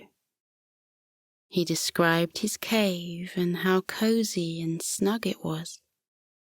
He sighed happily. The frogs sighed too, and said the bat was lucky to be able to fly in and out of the stars every night. The bat agreed. But you're lucky to be able to swim in your pond. It looks like you're having a wonderful time in there. A frog nodded. Yes, we love swimming. It's the first thing we do when we get up after a good sleep. We swim all day, and sometimes we hop onto the lily pads and jump around for a while, and then we swim again. The little bat said, I can hop too. The kind rabbit who brought me here showed me how to do it. He hopped up and down. The frogs were very impressed and asked the bat if he could swim as well. The bat looked at the clear water in the pond. Bats are not meant to swim. At least, I don't think so. But we're not meant to hop either, or be out during the day. Is swimming a difficult thing to do? Not at all. Watch us. We'll stay right next to you in the water, and if you need to get out, we'll help you. Swimming is great fun. The bat walked carefully over to the pond and lowered his toe into it. The water was cool and inviting. He put his whole foot in, and then his other one. It felt strange, but in a nice way. With help from the friendly frogs, the little bat went further into the water and copied the frogs as they swam slowly across the pond. It was a bit tricky at first, but he soon got the hang of it. And the frogs were right. Swimming was great fun. The little bat discovered he was extremely good at swimming, especially on his back. He floated on his back and stretched out his wings in the cool water. He gazed at the blue sky. It was a lovely shade, but he preferred the darker skies because that's when the moon and the stars were out. He drifted effortlessly across the water, lost in his thoughts. He remembered the wonderful evenings he'd spent flying with his family, and how beautiful the big moon had looked, and how the stars twinkled so brightly. He thought about the calming noises of the night that drifted up from the forest, the sound of foxes wandering through the grass, and the soft hoots that came from owls. They were such soothing sounds, and always made him feel peaceful and calm. He closed his tired eyes and continued to drift across the pond. The frogs chattered quietly at his side. He felt more and more relaxed. From somewhere came the soft call of an owl's hoot. It was a noise that made the little bat smile gently, and he imagined himself back in his cozy cave with his family. He felt himself drifting into sleep. He was so very tired. He felt a tap on his wing and opened his eyes. A frog was looking at him with a soft smile on her face. She said, "It's time for you to go home and get into your bed, little bat." The bat yawned. "Oh, but I don't want to go to bed. I want to stay awake and have more adventures." "I know, but everyone has to sleep. Don't you love going to sleep in your soft bed?" The bat nodded and yawned. "And don't you love snuggling down under the covers and feeling so very comfy?" the frog asked. The bat nodded again and yawned again. The frog said, "I think you've had enough adventures for one day, my friend. It's time for you to rest. And when you've had a good sleep, you'll be ready for more adventures." The bat liked the sound of that. "I can't wait to tell my family and friends what I've been up to. And I'll show them how to sing and hop and..." He let out a great big yawn. The frogs gathered around him and helped the little bat move over to the side of the pond. Then they gently helped him climb out of the water. He blinked tiredly and thanked them for their assistance.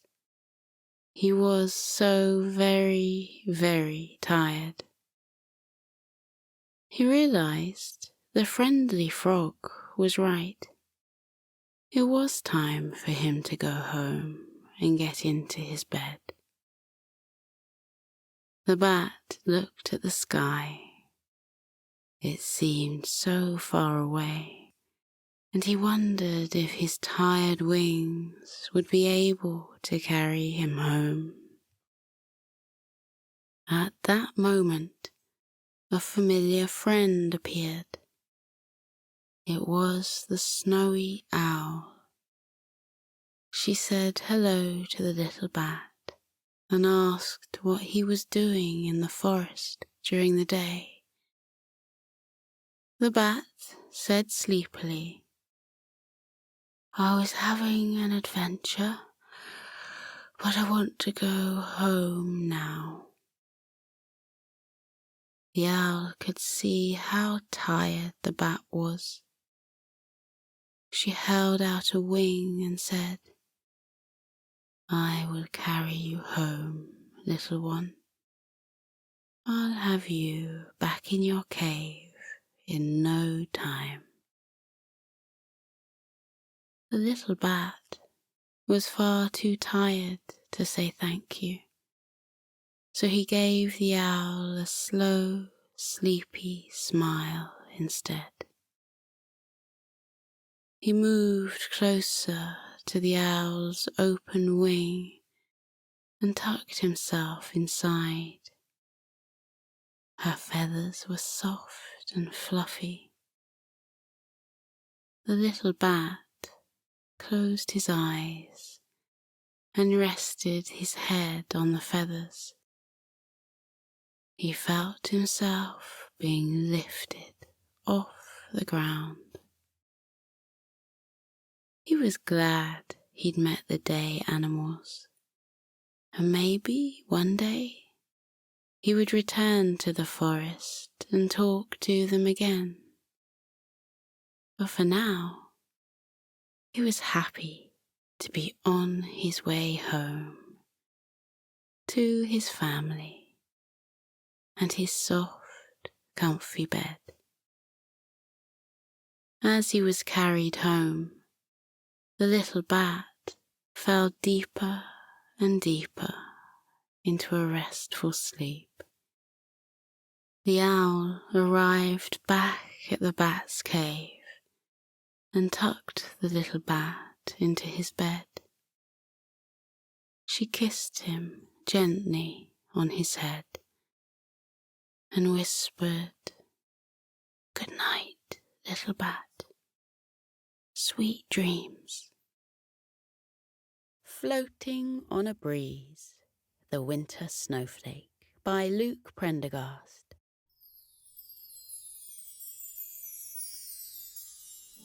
We're going to take a trip through a winter wonderland.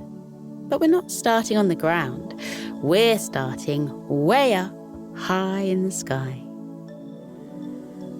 Let's practice our deep breaths together to help us float up there.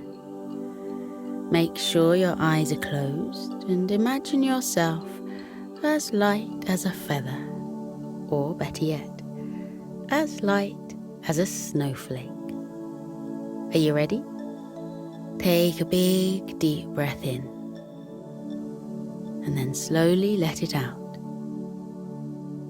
And again, a deep breath in and slowly let it out. Breathe in and out. Once more, breathe in and out. Wonderful. Keep your eyes closed and feel how light and weightless you've become. You've breathed out all of your heaviness, and as light as air, you've floated up into the sky, up into the clouds where ice crystals are already beginning to form. Even though it must be cold, you can't feel it at all. All you can feel is the moonlight on your skin. Watch as the water droplets all around you blend and freeze into snow crystals. Watch how they expand into tiny, beautiful snowflakes that swirl and eddy in a snowy cloud, each flake glistening beneath the stars and absolutely unique. Tonight we're going to go on a soothing journey with one of these beautiful flakes of snow. Can you tell which one? Yeah, that's the one. The snowflake just forming now, with 6 spokes extending in a delicate, perfect pattern. The little snowflake doesn't know it yet, but soon, when the snowy cloud gets thick and dense enough, it will begin to pour its snowflakes out onto the world below. And then our snowflake will take a journey down through the sky and across the winter wonderland below. Ah yes, here we are. The time is coming now.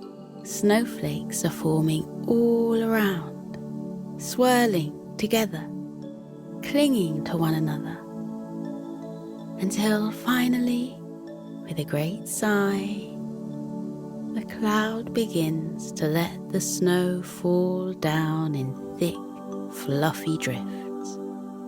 And waving goodbye to all the other snowflakes, our snowflake begins to fall. The snowflake floats down through the evening sky, the stars twinkling above like a whole host of guardians. The sweet, silver smile of the crescent moon sits among them, just as the stars glitter around the moon. All around the snowflake, other snowflakes are glimmering as they fall.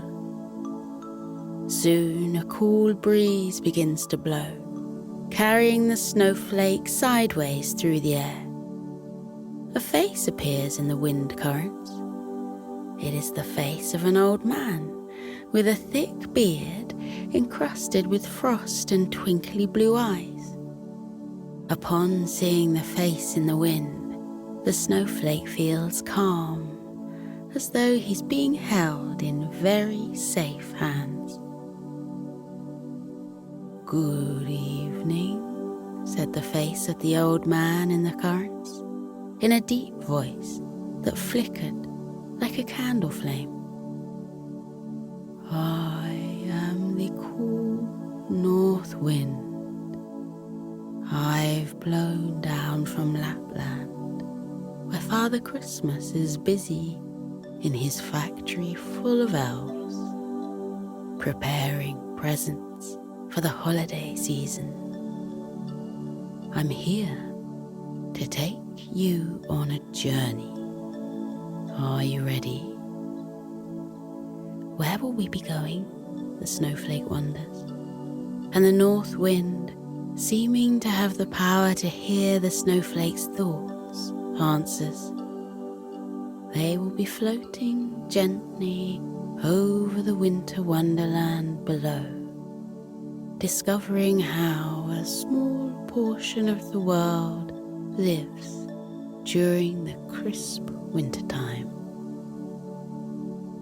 The north wind asks once more if the snowflake is ready, and the snowflake, feeling a sparkle of enthusiasm shivering its way through its crystal body, whispers, "Yes, I am." The old man in the wind sucks his cheeks in, puckers his lips, and taking a deep breath, blows a fresh current towards the snowflake, carrying it downwards on a cool slide of air. The snowflake twists and twirls downwards until stretched out below it sees a series of softly undulating hills, all covered in snow. From up here, it looked like the land was a huge sleeping polar bear, and each little snow-covered hillock, the gentle bumps of the resting creature's spine. As the snowflake floated lower, it saw that on one hill were lots of smaller white lumps. At first it wondered if these were extra mounds of earth growing on the hill, but as it drifted closer, it saw that it was in fact a flock of sheep, all lying down to rest on the hillside. From far away, the rich white wool covering their bodies was easily mistaken for snow. This flock of sheep, the little snowflake thinks to itself, is rather like all the flakes of snow up in the snow cloud. From a distance, it seems like they are all identical. But as you get closer, you see that each and every one is unique. The sheep were all different sizes and ages. There were young ewes and baby lambs, and even an ancient ram with 2 thick curling horns. And they all had different faces, some with big bright eyes, others with round cheeks. Some smiled, and some grimaced against the cold wind. The snowflake watches as 2 lambs begin to shiver in the snow where they lay, Their mother, who lay beside them, stands up and walks over to them, then lays her body down beside theirs.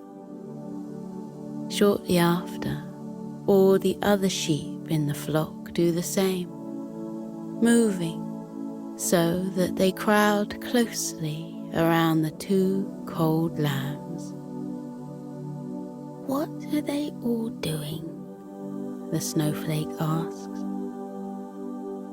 "They're flocking together," the north wind explains, "to share their body heat and keep the little lambs warm. They work together, caring for each other and looking out for one another. Each single sheep thrives most when supporting and supported by the rest of its flock." And sure enough, the north wind is right. The two little lambs who had been cold before now look thoroughly snug, enveloped in the flock's warm and fluffy wool. In fact, they already appear to be falling asleep. Soon the north wind puffs up his cheeks and blows out once again, and the snowflake is lifted up on a current and carried over the snow-covered countryside. Below, the fields that were often golden or green are now covered in a blanket of soft white.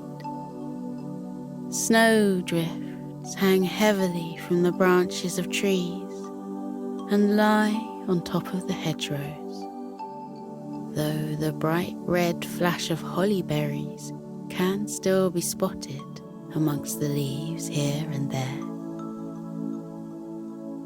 They float peacefully over fields and farmland until they reach the outskirts of a town. In the distance, the snowflake can see all the yellow squares of light from the windows of all the houses in the town, where people are eating their dinners or preparing themselves for bed. But as they pass into the town, the north wind drops a little, causing the snowflake to drift into a park. In the summer, this park is covered in bright green grass, and people can be found having picnics or throwing a ball back and forth. But now, in the snug darkness of the winter night, the park has been transformed, for in the middle of it is a large ice rink with people skating up and down it.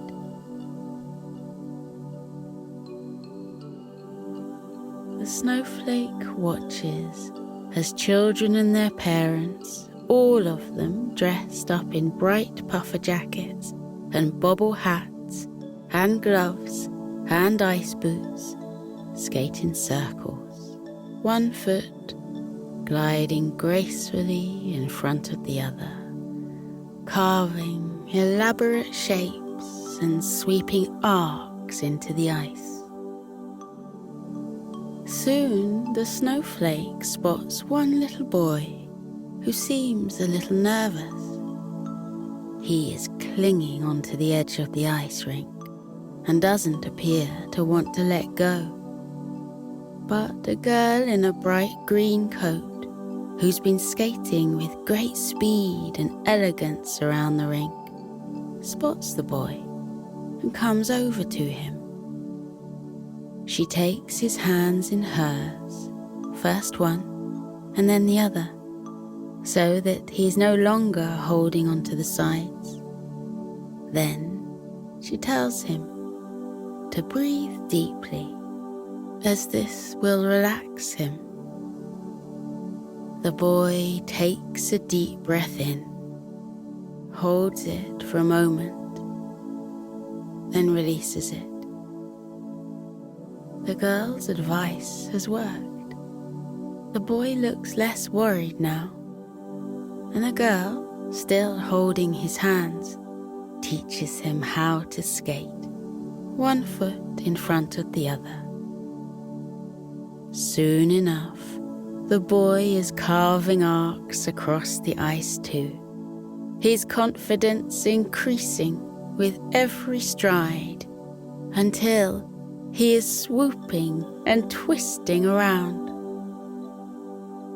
Watching the two friends skating together in an elegant duet, the Snowflake cannot help but think how wonderful it is when people work together.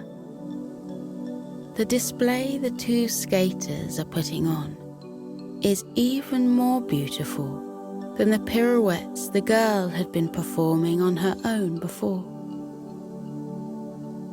When the skating is over and the skaters have begun to leave the rink, the north wind blows a great breath once more, lifting the snowflake up into the night sky. Now they float together gently over the roofs of houses, the slate all frosted up, the chimneys poking up like raised arms out of the snow. They are heading, slowly but steadily, further into the center of the town. "Where are we going?" the little snowflake asks the north wind. "Oh," the north wind sighs, "you'll see.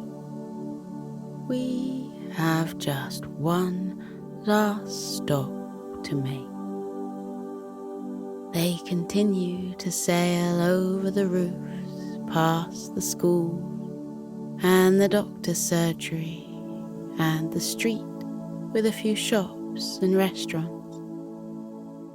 Finally, the gentle north wind begins to soften his currents a little, so that the snowflake drifts slowly down, down, down, until it finds itself floating up to a small red brick house with white windows and vines snaking up the walls.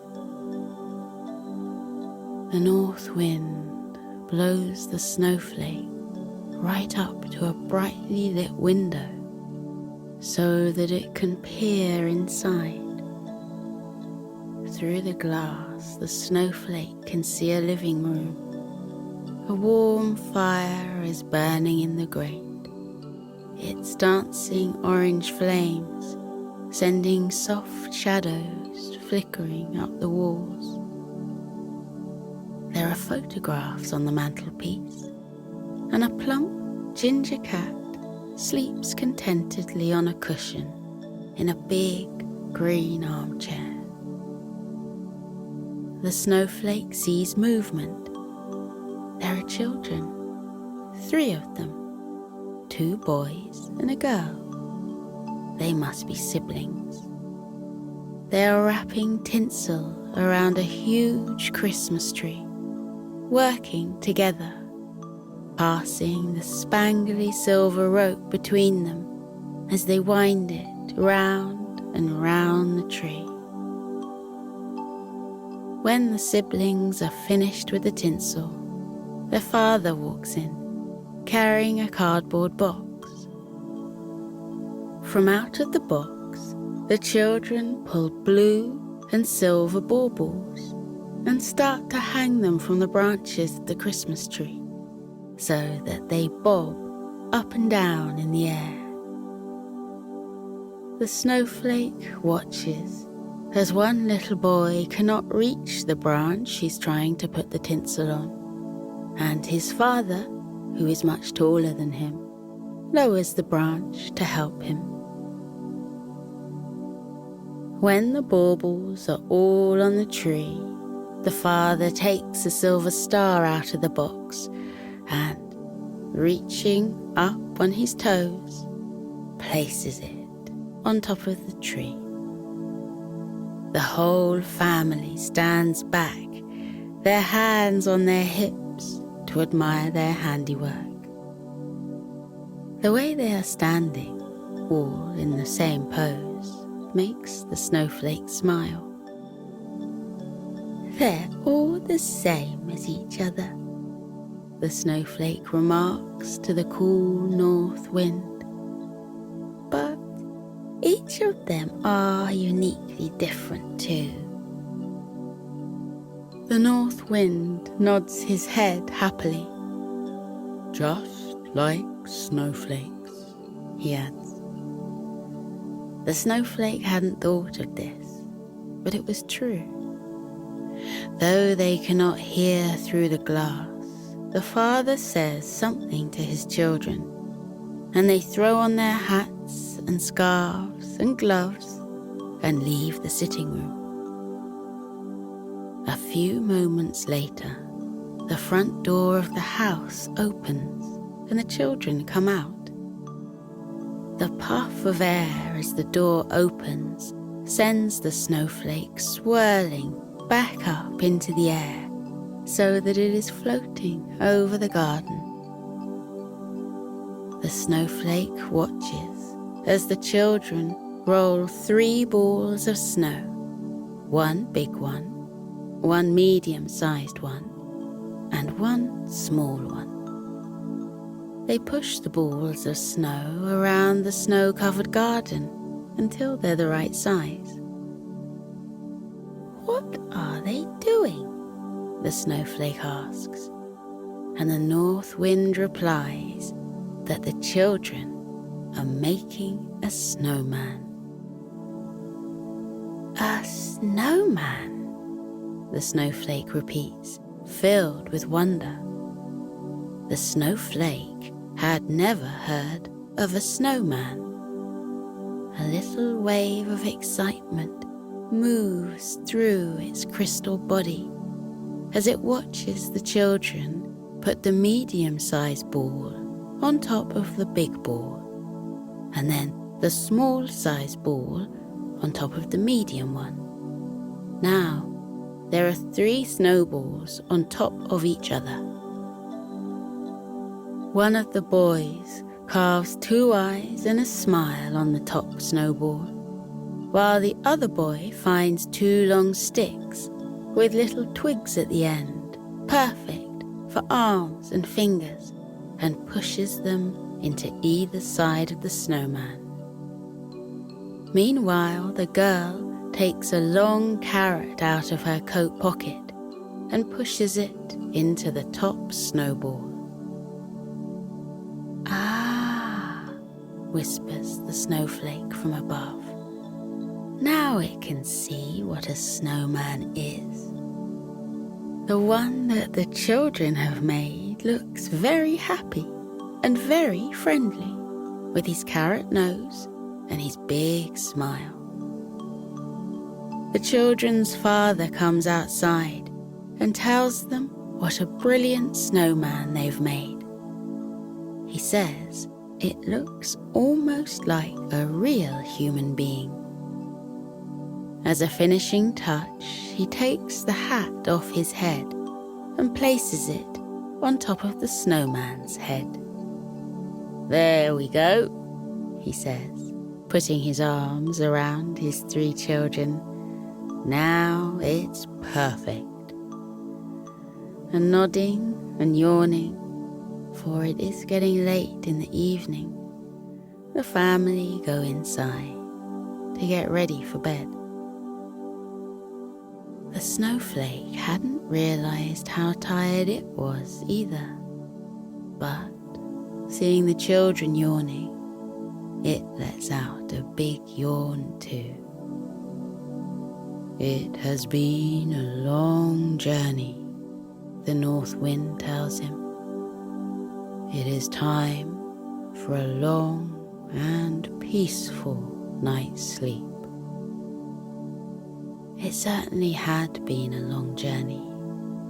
The snowflake remembers where it started, up in the snow cloud, among all the other sparkling crystal snowflakes. The snowflake remembers the sheep sleeping on the white hillside, and how the whole flock snuggled close to make sure the lambs didn't get cold. The snowflake remembers the ice rink and the happiness it had felt to see the girl in the green jacket teach the boy how to glide and turn so gracefully across the ice. And the snowflake remembers watching this family decorating their tree together and building the merry-seeming snowman below. The snowflake yawns again. Yes, it definitely was time for sleep. The snowflake turns to the north wind and says, "I think I would like to spend the night sleeping as part of that snowman, with all the other snowflakes that have come together to build it." The north wind agrees that this is a very good idea, and puffing his cheeks up for a final time, gently blows the snowflake down towards the ground until it lands on top of the snowman. "Hello," the snowflake says to all the other snowflakes that made up the snowman. "Is it all right if I rest here for the night?" The other snowflakes are all delighted that another had joined them and make room for the new arrival.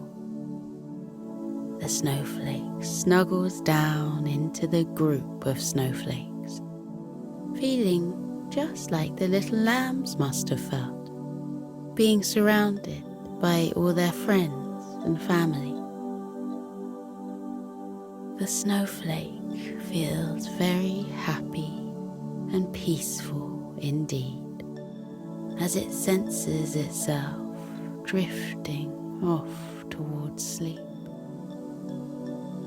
It gives one final thought of thanks to the north wind, who had brought it on such a wonderful journey.